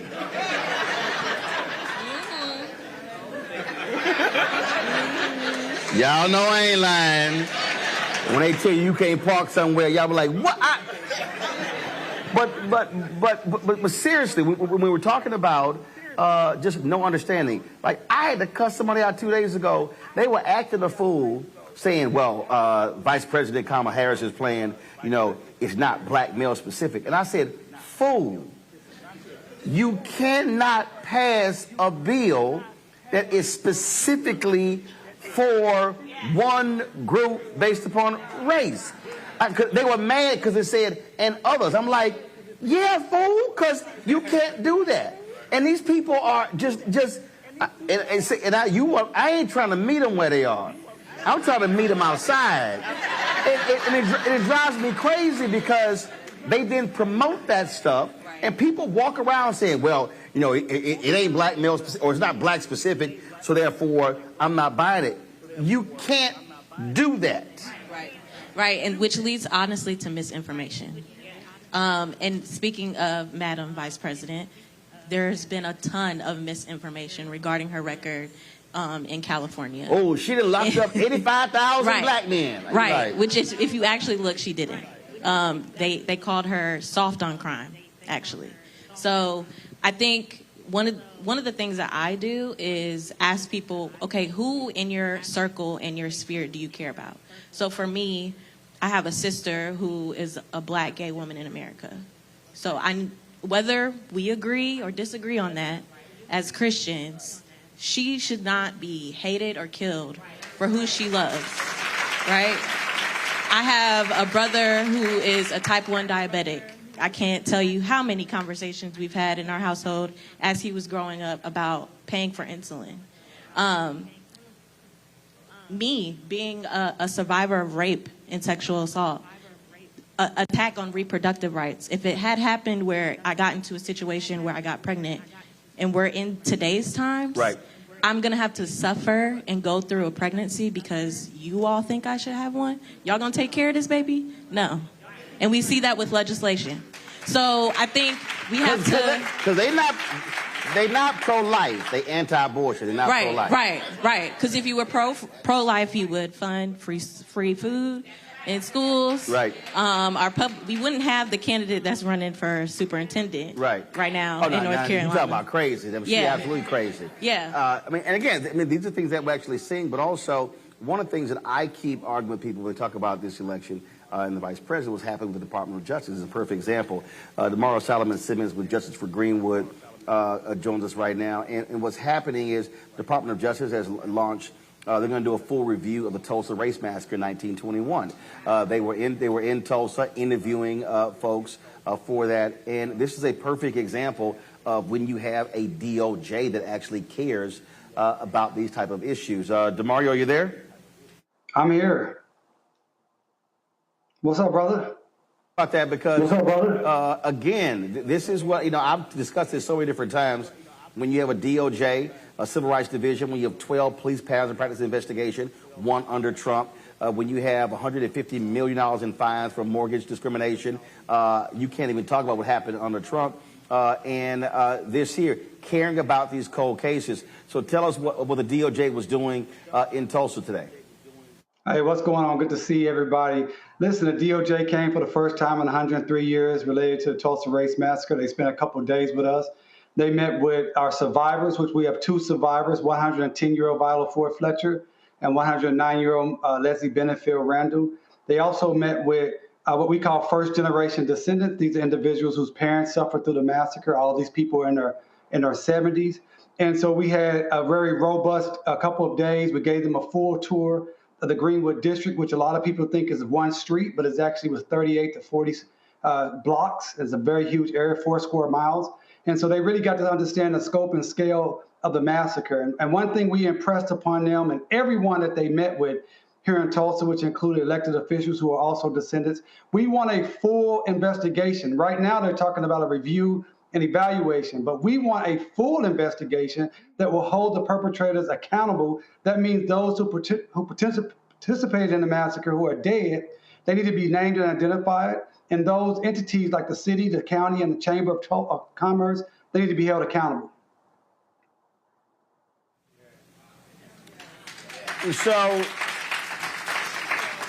now obviously, what happens in November, Damario dictates that. If Vice President Kamala Harris wins, you're going to see a continuation of a very aggressive civil rights division under her. If Donald Trump wins, you're going to see a non-existent civil rights division under him. There's no question. And obviously, if your vote didn't matter, we wouldn't have had Biden in office.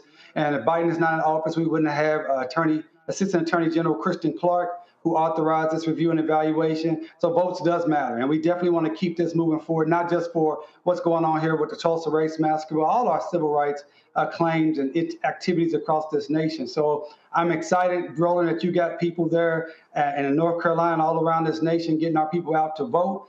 But it's also important that when we put the right people in office, that they actually deliver practical and positive results for our community. Now, we need that to happen and not be performative and not to just be something that looks good on paper, but they actually do something that changes the material impact of our lives as Black people in this country. And I hope that this is what happens with the 1921 Tulsa Race Massacre Review, and I hope that continues strongly with our new president. I'm already speaking into existence. I know you're in the church. I'm already speaking into existence, our new president. And as she says, when we fight, we win. And we're still fighting for justice and reparations here in Tulsa 103 years later. So we were excited to have someone from your hometown, Roland, Representative Al Green, was with us over the last 48 hours, and he's standing strong with us. He's going to actually introduce some legislation that's going to be beneficial to our survivors and our descendants all over the nation. I know we have descendants right there in North Carolina, so please connect with us. And as we told everyone today at our press conference, if you have any information, any documents, or you think you may be connected to the Tulsa Race Massacre in any manner, please reach out to us at doj@justiceforgreenwood.org. That's doj@justiceforgreenwood.org, or email us or go to our Facebook or Instagram at Justice for Greenwood. That's at Justice for Greenwood. We want to hear from you. We need to get this information over to the Department of Justice. We need justice for Greenwood, justice for the Tulsa Race Massacre, justice for Black people throughout this nation. All right, Damario, we sure appreciate it. Thanks a lot. I appreciate it, brother. Take it easy. All right, then. And how you come on the show dressed like a Sigma? No, this is purple, my brother. That may be your screen. I don't know what it is, but this is purple, my brother. Let's get it straight. Let's never, ever, ever disrespect me like that again. No disrespect to the Sigmas. Well, first of all, you know you belong in that little youth group because there's only one fraternity. You know that's Alpha. Well, you started off this segment saying that you're petty, but you're also wrong. So, you know, let's just keep it real. Well, no one ever accused Omegas of having high IQs. Don't start. Don't start. Do not start, Damario. Hey, Eric, they know we're bold. I see somebody with some beautiful purple and gold shirts on. That must be the church colors because they know that's the color of royalty. So let's keep it real. You saw one person in the purple shirt, and they ain't got nothing to do with Omega, so be quiet. We got to go. You trying to latch on to anything. I'm going to bring my panel here, Lauren, Nola, and Greg as well, on this conversation, because one of the issues that really we talk about that I think has to be talked about when we're trying to reach young African Americans is for them to understand the difference between these two candidates and criminal justice. When you have one, you guys get ready. So last night, Univision had a town hall, and that orange fool spoke last night, and I want y'all to see the faces. I want y'all to see the faces of the Latino folks in that audience when he started talking about Haitian immigrants eating all kind of stuff. Y'all roll the clip. Do you really believe that these people are eating the people's pets? Thank you. Well, thank you very much. And this was just reported. I was just saying what was reported. That's been reported. And eating other things, too, that they're not supposed to be. But this is, all I do is report. I have not, I was there, I'm going to be there, and we're going to take a look, and I'll give you a full report when I do. But that's been in the newspapers and reported pretty broadly. I will say this as far as Springfield is concerned, because I do know that situation. You have a city of 52,000 people, and they've added almost 30,000 migrants into the city. If you were a person that lived there, if you lived in Springfield, Ohio, and all of a sudden you couldn't get into a hospital, you couldn't get your children into a school, you wouldn't be able to buy groceries, you could no longer pay the rent because the government's paying rent, any of that, if any of that happened, it would be a disaster for you, and you wouldn't be happy. We want to make our people safe and secure, and we want to make them happy. But Springfield, Ohio is a perfect example. You have a town, a beautiful little town with no problems. All of a sudden, they have 30 or 32,000 people dropped into the town, most of whom don't speak the language, most of whom don't speak the language at all. And what they're doing is they're looking all over for interpreters. I said I'm done here. Y'all got to move way faster. When I say I'm done, I ain't got to say I'm done 4 times. 1 time suffice. Okay? Here's the thing that, like, this is the person who will be in charge of the Department of Justice. This is the person who is going to be targeting Haitian immigrants, targeting black folks. If those were immigrants from the Netherlands, from Switzerland, he would have no problem if they were blonde hair, blue eyes. And so that's really what you're dealing with. And I need our folks to understand that when the Supreme Court has already made clear he has full immunity, that is giving a person like him the license to act a fool. Go ahead. Yeah, so I can't help but agree 100% with what you're saying, because, I think we've seen a lot of 2-term presidents in, the last, 30 years, 40 years. And, they always, on those PBS documentaries, they come back and say, well, I had to wait until after my first term to do what I really wanted to do and deliver on everything I said I was going to do. And to me, that's the scariest part about Donald Trump's presidency, because, just like any other president who's gone 2 terms, he's now, I think he's going to be emboldened to do everything that he fears may have kept him out of even the conversation of re-election. Greg Carr, let's be real clear. Black folks had better understand there will be a target on our backs if this fool is back in the Oval Office. Of course, and we have to act accordingly. Donald Trump is a fascist. We see that. The people who follow him are angry. He's whipping that anger up, that divisiveness, that anger. Underneath anger like that, when you're talking about fascism at a national level, is fear. And their fear is us. By us, I mean all non-whites. That craven little man, that shrunken spirit little gnome named Stephen Miller, will slither back into the White House. They may even give him a portfolio that might even include up to maybe Attorney General. It will lead the purge. And what that elder had on his face as Donald Trump ventured into Univision to attempt to burnish this kind of fear. And be very clear about this. What he is saying to folks in the Spanish-speaking community is that we're going to deport the people who are not like you. They're trying to convince them that this won't be me. It'll be those other people who didn't come here legally. What he had on his face was a reaction to the reality that everyone who is not white will be put out of this country in their white fever dream.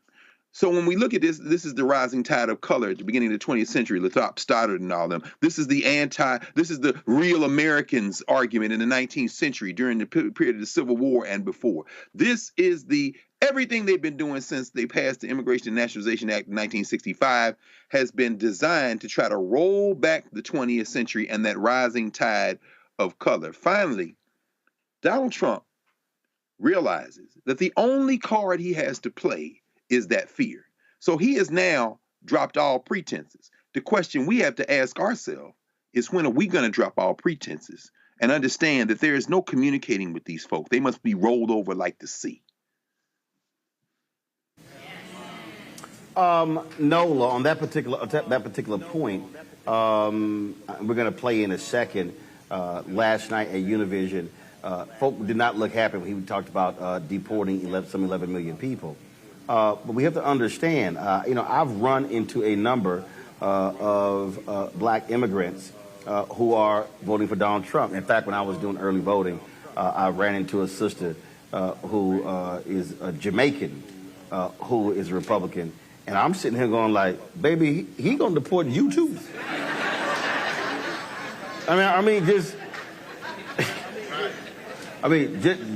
You can't just flash a Republican card and think you're going to stay.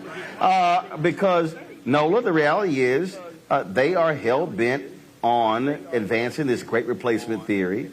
They are scared to death of color. They're afraid of the country where we're going. I was having a conversation with an anchor over the weekend about their issue, and I was explaining to her, she's a national anchor, I said, look, 10 years ago, Europe was going through this.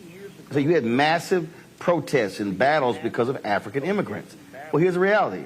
White folks in Italy, Germany, UK, Ireland, other countries, they stopped having kids. Those countries were losing population. You cannot maintain your gross domestic product if you don't have people to do those jobs. In the United States, there are more than 12 states right now where the average annual white death rate is higher than the average annual white birth rate. The numbers are the numbers. And so what Trump is complaining about Springfield, that was a dying city. They had lost more than 25% of their population, and those Haitian immigrants are actually bringing that city back. And that's the thing they don't want to talk about. That was one of those white towns that was dying because folks were leaving the Rust Belt states, Nola.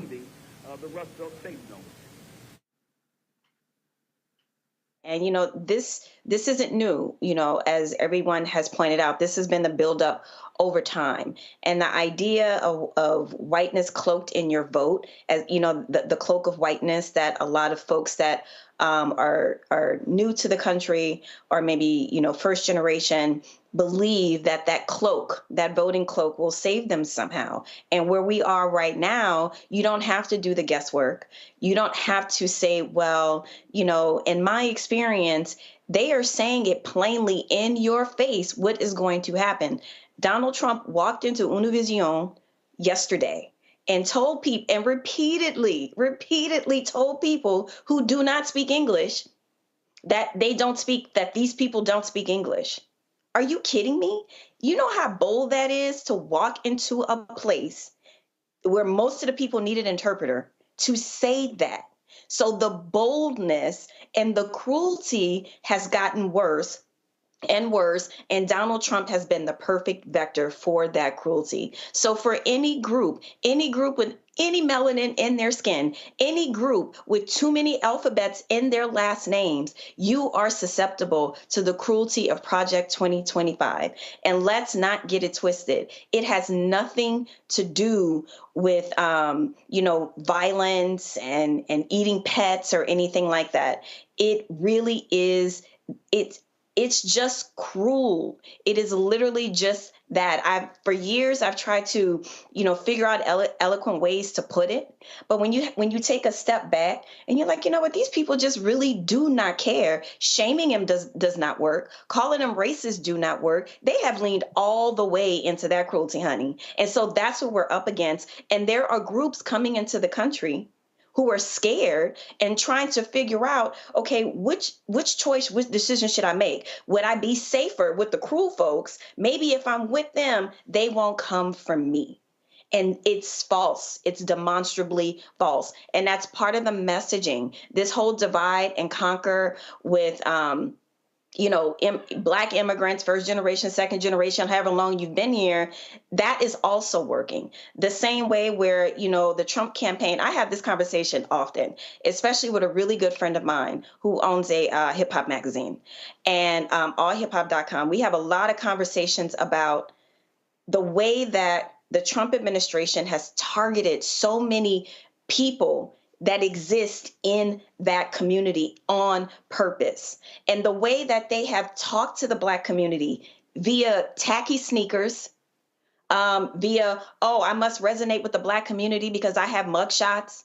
And then there was a rapper the other day who said with Trump's baby mamas and all his convictions and stuff like that, he's blacker than a Black person walking around. The way that they understand Blackness and the way that they are targeting Blackness on top of making sure that those divisions are sown between immigrant, non-immigrant Black people, they are trudging away at the bottom of all of this. And they are going for the dirt. They are going for the silt. They do not care. So when I say that the goal is cruelty, they don't care how they will achieve the goal. They are just trying to get there by any means necessary. So my message to young folks, listen, I was a caregiver for a very long time. My mama died a year ago. And I am here to tell you, if my mama was not a veteran, I don't know what I would have done to pay for her insulin, to pay for her health care. So even if you don't think that, issues are impacting you right now, I guarantee you, your mama, your daddy, your auntie, your cousin, your uncle, everybody around you who is at the top of the bill matters, who's in the middle, who's at the bottom of the bill, the entire ticket, it all matters. If you don't think it matters for you right now at 18 or 24 or even at 30, I promise you it matters for your community. Are y'all hearing immigration as an issue from peers? No, I'm not. I'm not hearing immigration. I'm not either. What do you hear is the top issue? Reproductive rights. Reproductive rights? Reproductive rights and voting rights. Economy. And what about the economy?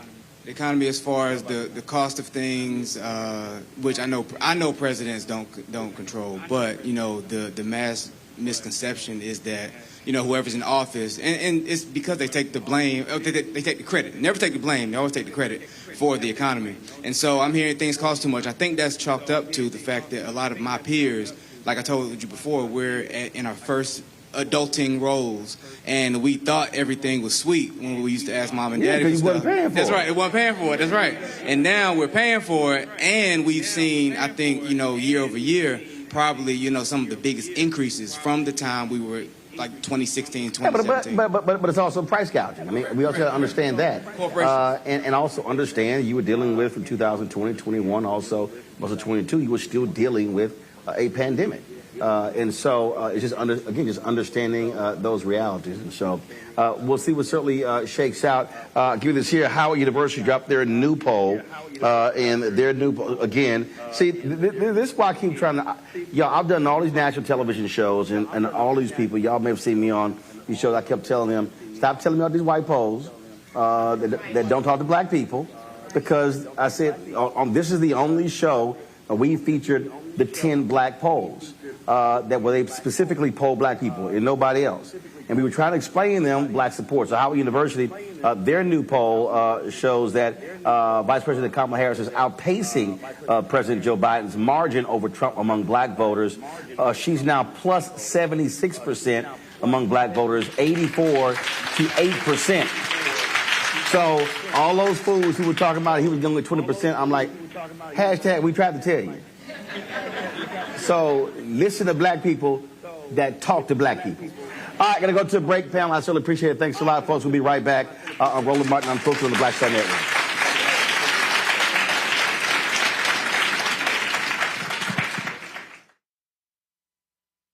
He told us who he was. Should abortion be punished? There has to be some form of punishment. Then he showed us. For 54 years, they were trying to get Roe v. Wade terminated, and I did it, and I'm proud to have done it. Now Donald Trump wants to go further with plans to restrict birth control, ban abortion nationwide, even monitor women's pregnancies. We know who Donald Trump is. He'll take control. We'll pay the price. I'm Kamala Harris, and I approve this message. He told us who he was. Should abortion... In 2016, Donald Trump said he would choose only the best people to work in his White House. Now those people have a warning for America. Trump is not fit to be president again. Here's his vice president. Anyone who puts himself over the Constitution should never be president of the United States. It should come as no surprise that I will not be endorsing Donald Trump this year. His defense secretary. Do you think Trump can be trusted with the nation's secrets ever again? No. I mean, it's just irresponsible action that places our service members at risk, places our nation's security at risk. His national security advisor. Donald Trump will cause a lot of damage. The only thing he cares about is Donald Trump. And the nation's highest-ranking military officer. We don't take an oath to a king or a queen or to a tyrant or a dictator.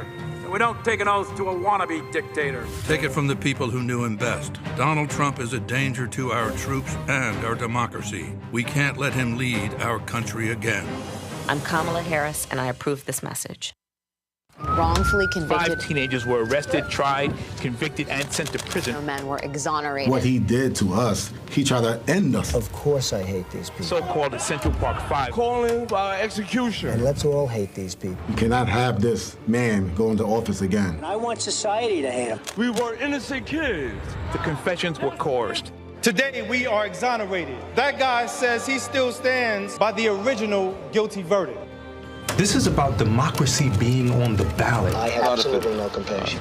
Look at Kamala. She represents the kaleidoscope of the human family. There's something different happening in America. We will get the opportunity to build a future where we will be able to thrive and not just survive.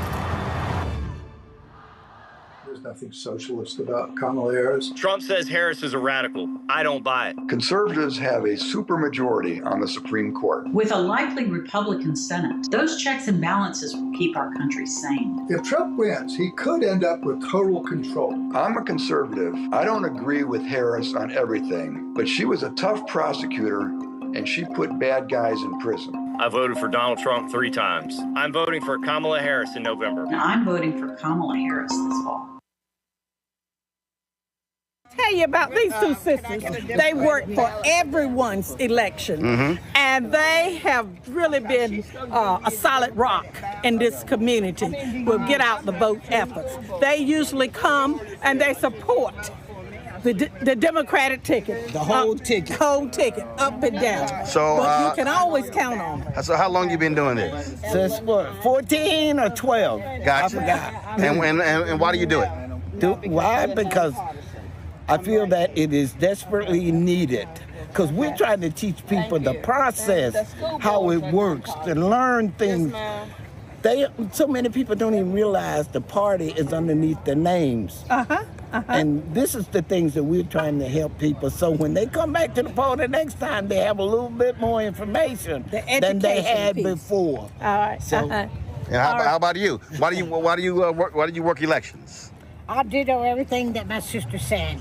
And our goal is that one day we won't have to do this to the extent that we do. Yes. That's what we're working towards. Well, my parents are 77. They didn't work in elections since I was 8 or 9, so they ain't stopped. That's right. How about you? And I'm working opposed because I'm a candidate. Okay, are you running? I'm running. Okay. And I'm running for the school board, District 6. And I'm asking everybody to vote for me. I've done this work now for 28 years. And I would like to continue because I love our kids and I want to help our children be successful. Well, one of the things that I do is I'm always trying to explain to people why they got to focus on down ballot races. Because a lot of school board races, very few folks vote. Right, that's true. That is true. They're going to take the state legislative, then they move on to Washington, D.C. So these local elections, matter, and they're very important. Absolutely. And another reason why we do this is because my sister and I are both retired, and we can do it. Yes, thank you. Yes. All right. Well, I appreciate it. Glad to see y'all out here handling your business. We'll do the best we can possibly do. Tonight. Okay, I'll be there tonight. Okay. All right, take care. I'll see you tonight. All right, we continue our conversation. Glad to have our panelists here, LaShonda Washington, Nash County Board of Education. Also, LaShawn Jenkins is a high school principal. And my next guest also is Malcolm Logan, attorney. And of course, both of them are, Damario still watching, members of, he's in a youth group. We belong to fraternity. Alpha Phi Alpha Fraternity Incorporated. I'm just saying, coldest in the boldest. Dr. Greg Carr, who's still with us, also a fellow Alpha. And so, we had our win with black men call. All other dudes got mad. They said, man, you got all these alphas on the call. I said, well, I ain't my problem. We can throw a rock and hit an alpha leader. I said, we got to look for y'all. But they were all mad. I said, y'all got to get over it. It's all good. I said, we'll pray for y'all. Let's talk about this election. I'm curious to know what you're hearing, what's being discussed here in Eastern North Carolina. What are folks saying? Well, I'm a candidate for the district seat, school board seat, and I was out this morning when the polls opened. People seem to be optimistic, which is a great thing. They were there early, and they were there in numbers, and that's what we need. Mm-hmm. So as an educator, I have a lot of educator friends. We're all connected in some community or another. And I've just heard a lot and seen a lot about just the energy of the campaign. Not so much that, that President Biden would not have got the job done, but at that particular switch, I think there was just a critical revitalization in the black community in terms of the energy, the optimism, the hope in terms of like our future. And so, and of course, the educators that I know, when we talk about, the election, I mean, we're talking about like just how astronomical this election is. As we, the Republican plan to eradicate the Department of Education, we know that a lot of our kids, a lot of our communities are beneficiaries of public education. And so if that system was to be eradicated, we think that would really be a dismantling of not only like black schools, but public schools in general, and also like our kids, and would clearly alter their life trajectories and expected outcomes of what we expect from them. Yeah, I would say there are two things to take kind of more of a pessimistic spin. Two things that I've seen that have been somewhat distressing. Number one is there are still a large number of people who are treating this, and I'm talking about the very top of the ticket, as a competition between equals. And actually trying to give equal weight to the most qualified candidate we've ever had for the office, and someone who is at best mediocre but happens to be cloaked in the garment of white supremacy that gives him oxygen that he doesn't deserve. So I find that distressing. The second thing is that there are people who still believe that their vote doesn't matter. And I would simply say, if it didn't matter, then why are people trying to take it from you, right? Ask my 11-year-old if her iPad matters, because that's what I'm trying to take from her when I'm trying to make a point. So if your vote doesn't matter, then why are they suppressing it? Why are they diluting it? Why are they otherwise making it difficult for your voice to be heard? So those are some of the things that I'm hearing here in North Carolina. Well, again, I go back to what I said earlier. I think what has to happen is we have to actually push people on these things. I was in Philadelphia last week, and there was all this conversation back and forth about black men, and all these folks were saying how black men are not being heard, and they want the issues addressed. And then I said, okay, name them. Then it was like, well, I'm like, no, name them. And in fact, there was one brother who was on social media. I hit him with that one, and he listed 5 things, and I literally showed him all 5 how those things are being addressed. And again, it just baffles me. And I think what happens a lot, there are people who just say stuff and literally don't know. First of all, there are some people who are deliberately lying. But there are others who don't know, and this is why one of the things I even said to the vice president in November.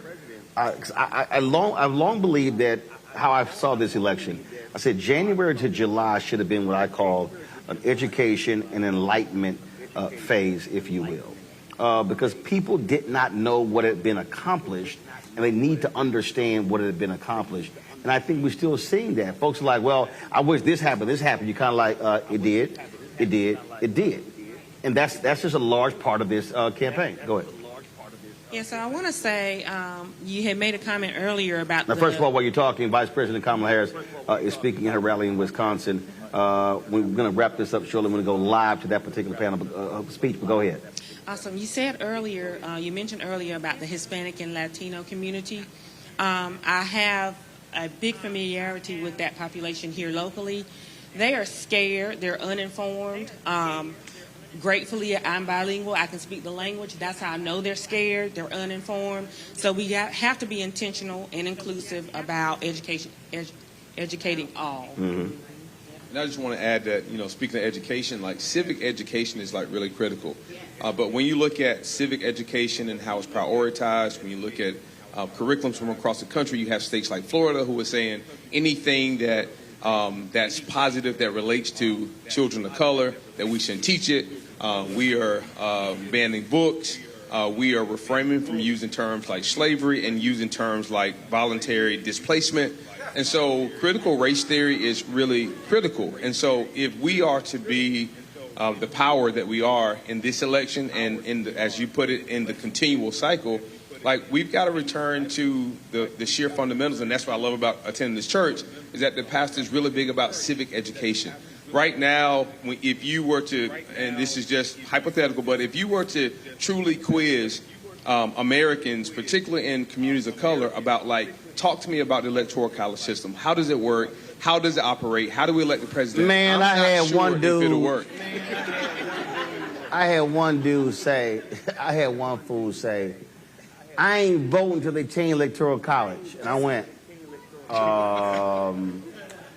are you aware that the Electoral College is in the Constitution, which it requires 2/3 to change it? I said, then are you aware of how many states have to ratify that change if it does happen?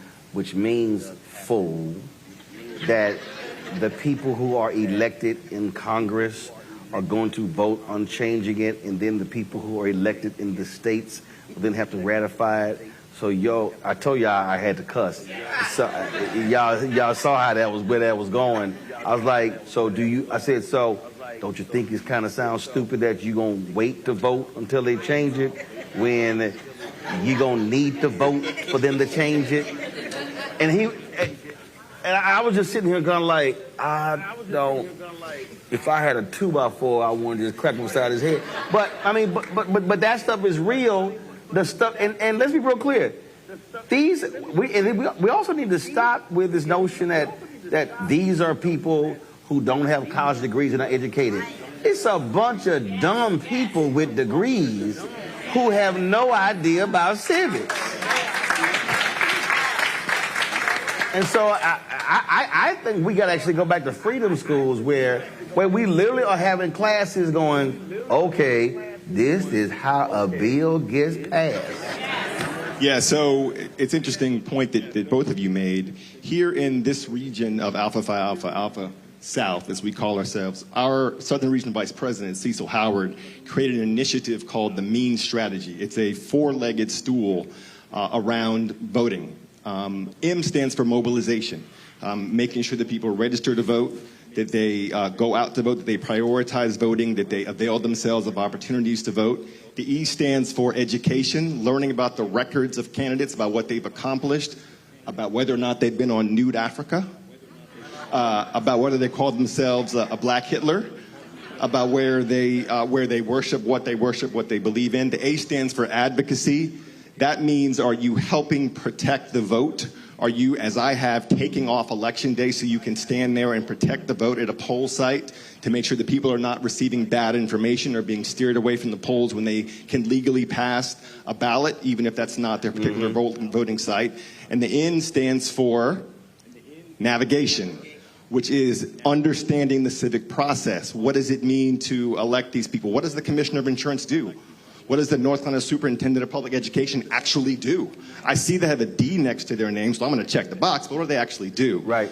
I also believe there's a fifth pillar, which is succession. And every one of you in this room should be on a ticket yourselves. You don't have to just vote for people who you see on TV. Why is that not you yourself? So think about that as we do within the fraternity in terms of how you actualize your responsibility as a citizen of this democracy. Well, look, I think all of that has to get done, needs to get done.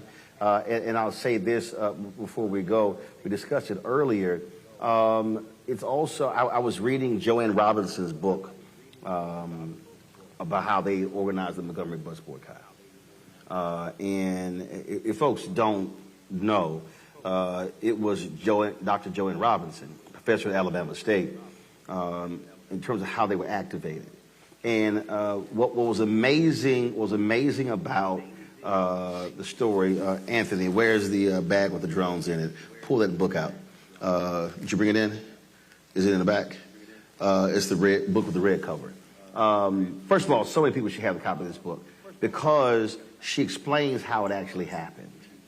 And because there were folks who got arrested before Rosa Parks, and the women's political council wanted to be activated, but the other folks were not ready yet.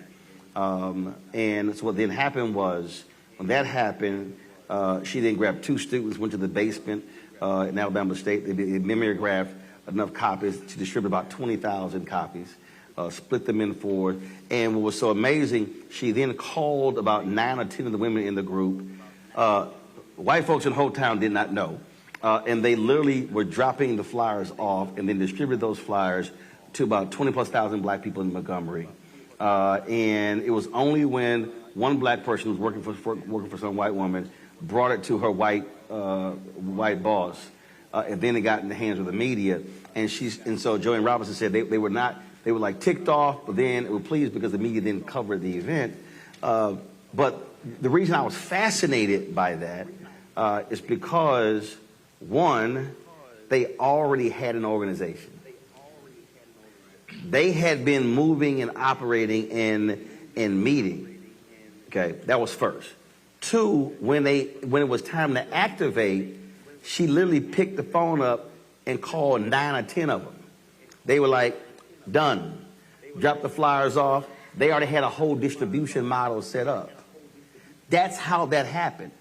That's how, because the Montgomery bus boycott was a one-day boycott that then went on for 381 more days. But the reason I tell that story, that one. The reason I tell that story is because, no, forget the cameras, just walk over. I ain't worry about all that. So this is the book here. It's called The Montgomery Bus Boycott and the Women Who Started It, the memoir of Joanne Gibson Robinson, and edited with a foreword by David Garrow. And every AKA should have a copy of this because she's your sorority sister. And so, but the thing is, it was the Women's Council that actually drove this. But that was an organization. And so when it was time to move, they pressed a button. So imagine if there was no Women's Political Council. And then they had to have a meeting to figure out what we're going to do after the arrest. They were already in place. And this is what I was saying earlier. We were talking with the pastors, and the same thing. This is where I just fundamentally believe our organizations have failed us. In that if you had to do that today, I don't believe you can press that button and immediately have 20,000 flyers or whatever distributed because you want to have folks in line. We would have to call a meeting, ask a legal counsel, what should we do? And then we're going to have a meeting to have the next meeting to figure out what's actually going to happen. And so I just think that leaving here, every person who is a member of an organization should go to their next meeting thinking totally different. They should go to the next meeting and say, okay, what are we actually doing here?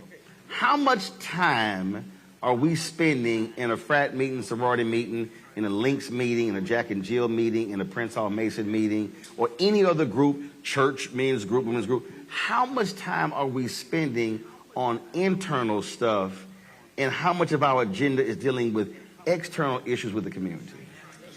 That to me is what I think our challenge has to be, because we keep talking about problems in our community, so why have all of this so-called capacity if it's not being used properly? And that's why I love with these stories, because we get hyped about the boycott. I get hyped about how they planned it, the strategy behind it. Final comment. Go ahead. Listen, it's just like anything that you want to get good at. If you want to go out and run a marathon on the weekend, you can't start training today. You have to have good habits and good diets and good sleep patterns year-round so that you're ready to go. It's no different than that. So we encourage you to exercise good electoral hygiene year-round so that when this moment comes around, you're not caught off guard and ill-prepared. And here's a simple concept. I think that we just got to develop a culture around being proactive and not reactive. Sometimes we wait for stuff to happen, and then we react instead of just having a process and a procedure in place. And I believe that process and procedures prevents crisis. And I think that if we don't vote right, like, we're going to end up in a crisis. And so we just got to be proactive in our dealings and our organizations and our civic organizations, and also in how we educate citizens. Parental involvement is very important when it comes to kids. We need everybody. You don't have to be a parent to be involved. Vote like your life depends on it, because it literally does. And take November 5th, which will be a historical moment, and begin to educate kids on that and move forward. Every little bit counts. See, I could never, first of all, I could never run for office. Because I probably would start with about 20,000 votes and probably end up with 5. Because I'm telling, no, I have little patience for sorry people. No, I do. I can't. I know I couldn't run for school board. Because if I met somebody, I'd be like, you a parent? Yeah. You in the PTA? No. Man, get the hell on. I can't. I'm not lying. Because there's nothing worse than somebody with a kid in school saying education is important and you can't even join a PTA. But you want to challenge elected officials about what they doing, and you can't go to the PTA meeting. See, y'all see why I couldn't run. So I'm telling you, I be cussing parents out all day and night. Because that it bothers me when people say they want something, they care about something, and when you ask them the question, okay, well, are you involved? No. Well, what you doing? That's just me. Nola, what's your final comment? I got about 30 seconds, then we'll go to Greg and we close this out. All right, Nola, Greg. Yeah, thank you, Roland. You're on the road. You're doing what you did in 2020 when we overwhelmed everything and pulled people into office. Keep it up. North Carolina, shout out to y'all. Don't worry about these white folks. We know in 1898, 2 hours south of y'all in Wilmington, we saw what happened when they have fear-driven hatred. We're going to roll over them like the sea. Stay safe and let's win this thing.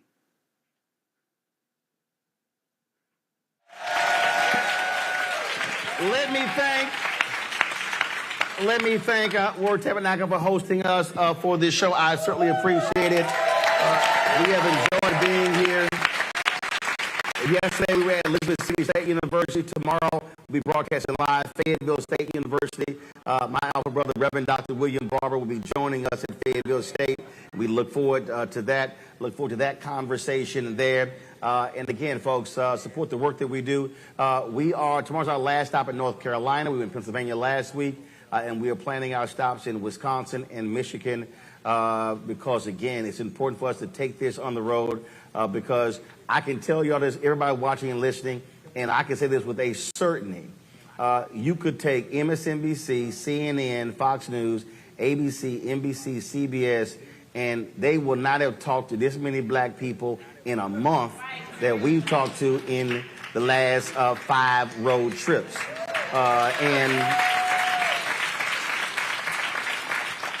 This is why black-owned media matters, because when we control our voice, we don't have to ask anybody permission. And I say this all the time, and it's really because of our audience, our fans. 31,000 folks since we launched 6 years ago have contributed to our show. We don't send them swag. We don't send them hats and T-shirts. The money that they send goes right into the show. And so I say it all the time, and folk think I'm lying. When you look at the cameras that are here, when you look at our equipment, our lights and our switchers, and of course in our control room, you're talking about almost $400,000 worth of gear. But when you own it and control it, again, you don't have to ask permission. And so that's why telling our own story matters. And so we appreciate everybody here, those of you watching as well. Look for the restream. And again, you know how to support the show. You see the crawl down there. And so we're going to close it out here in Rocky Mount. I'll see you tomorrow in Fayetteville. Let's go live to Wisconsin. Vice President Kamala Harris. I'll see y'all tomorrow. Insurance coverage for 45 million Americans based on a concept? And take us back to when insurance companies were denying people with pre-existing conditions? You remember what that was? Well, we are not going back. We are not going back. We are not going back.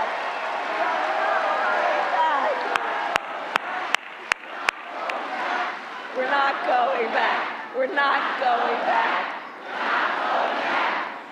And we are not going back because just like Wisconsin's state motto tells us, we will move forward.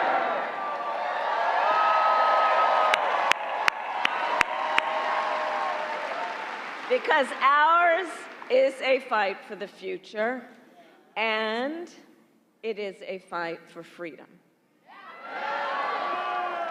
Like the fundamental freedom of a woman to make decisions about her own body and not have her government tell her what to do.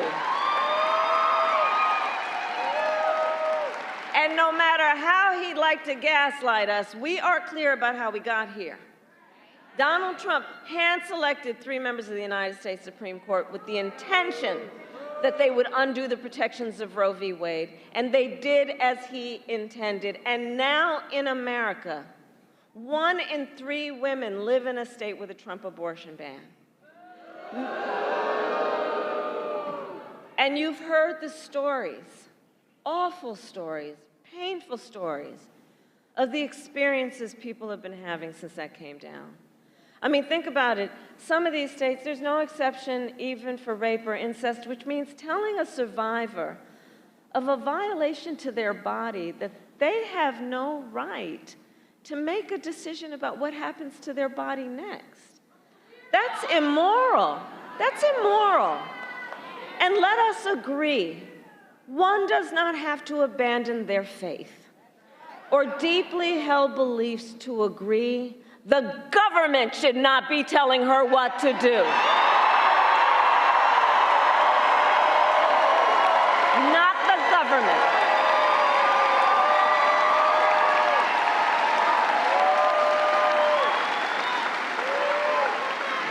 And it is my pledge to you, when Congress passes a bill to restore reproductive freedom nationwide, as President of the United States, I will proudly sign it into law.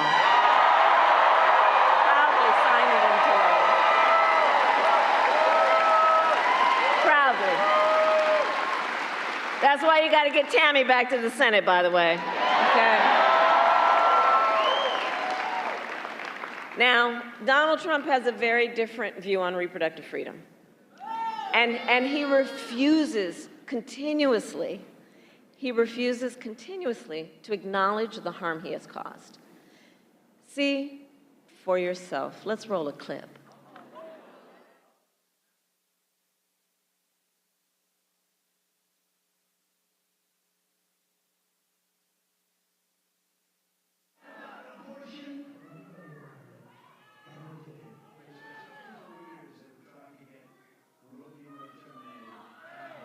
women thing, I did a great thing long term. I think they'll understand. On the Roe v. Wade, I did a great thing. I want to talk about IVF. I'm the father. You don't hear that every day. I'm the father of IVF.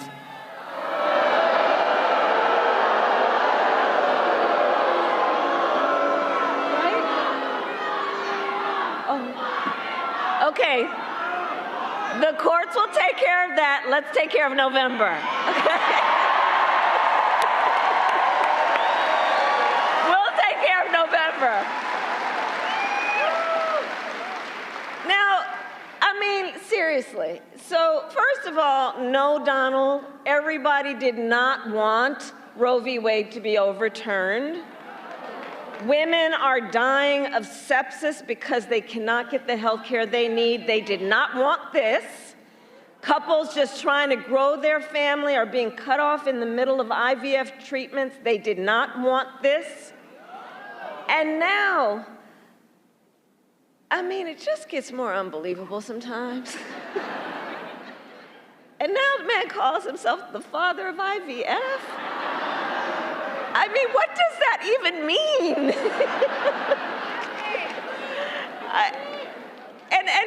And all of that, well, he is the one who, by the way, is responsible for it being at risk in the first place. And what is sadly interesting, I think, is that when you listen to Donald Trump talk, it becomes increasingly clear, I think, he has no idea what he's talking about when it comes to the health care of women in America.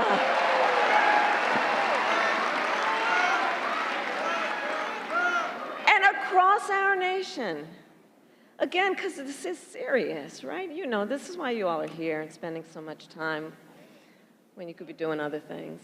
Listen, across our nation, we are witnessing a full-on assault on other and additional hard-fought, hard-won freedoms and rights, like the freedom to vote. You see what's happening around our country.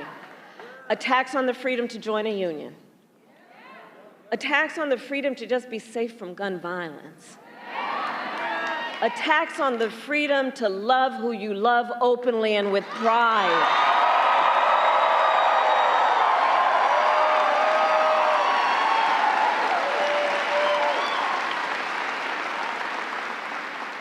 So much is on the line in this election. And this is not 2016 and it's not 2020. The stakes are even higher because a few months ago, the Supreme Court told the former president that he is effectively immune no matter what he does in the White House. Now just imagine Donald Trump with no guardrails. Think about that. He who has vowed, if reelected, he will be a dictator on day one. That he will weaponize the Department of Justice against his political enemies. He who calls Americans who disagree with him the enemy from within, and says that if reelected, he would use the military to go after them. He who has called for the, quote, termination of the Constitution of the United States. And let us be very clear. Someone who suggests we should terminate the Constitution of the United States should never again stand behind the seal of the President of the United States. Never again. Never again. Never again.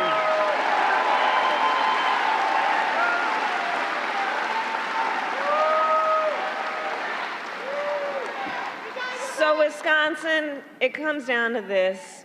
I know we are all here together because we know what is at stake. And we are here together because we love our country. We love our country.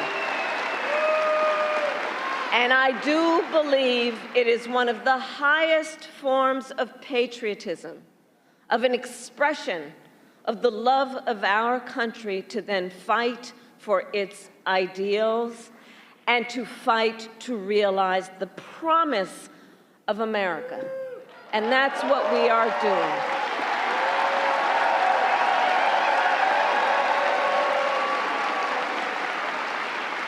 So Election Day is in 19 days. And here in Wisconsin, early voting starts next Tuesday, October 22nd. So now is the time to make your plan to vote. And if you have received your ballot in the mail, please do not wait. Fill it out and return it today. And remember, Wisconsin has same-day voter registration. So if, right? So if you are not registered to vote, you can register when you vote on Election Day or early. Because, folks, the election is here. And so we know we need to organize, we need to energize, we need to mobilize. And we got to remind everybody, your vote is your voice, and your voice is your power.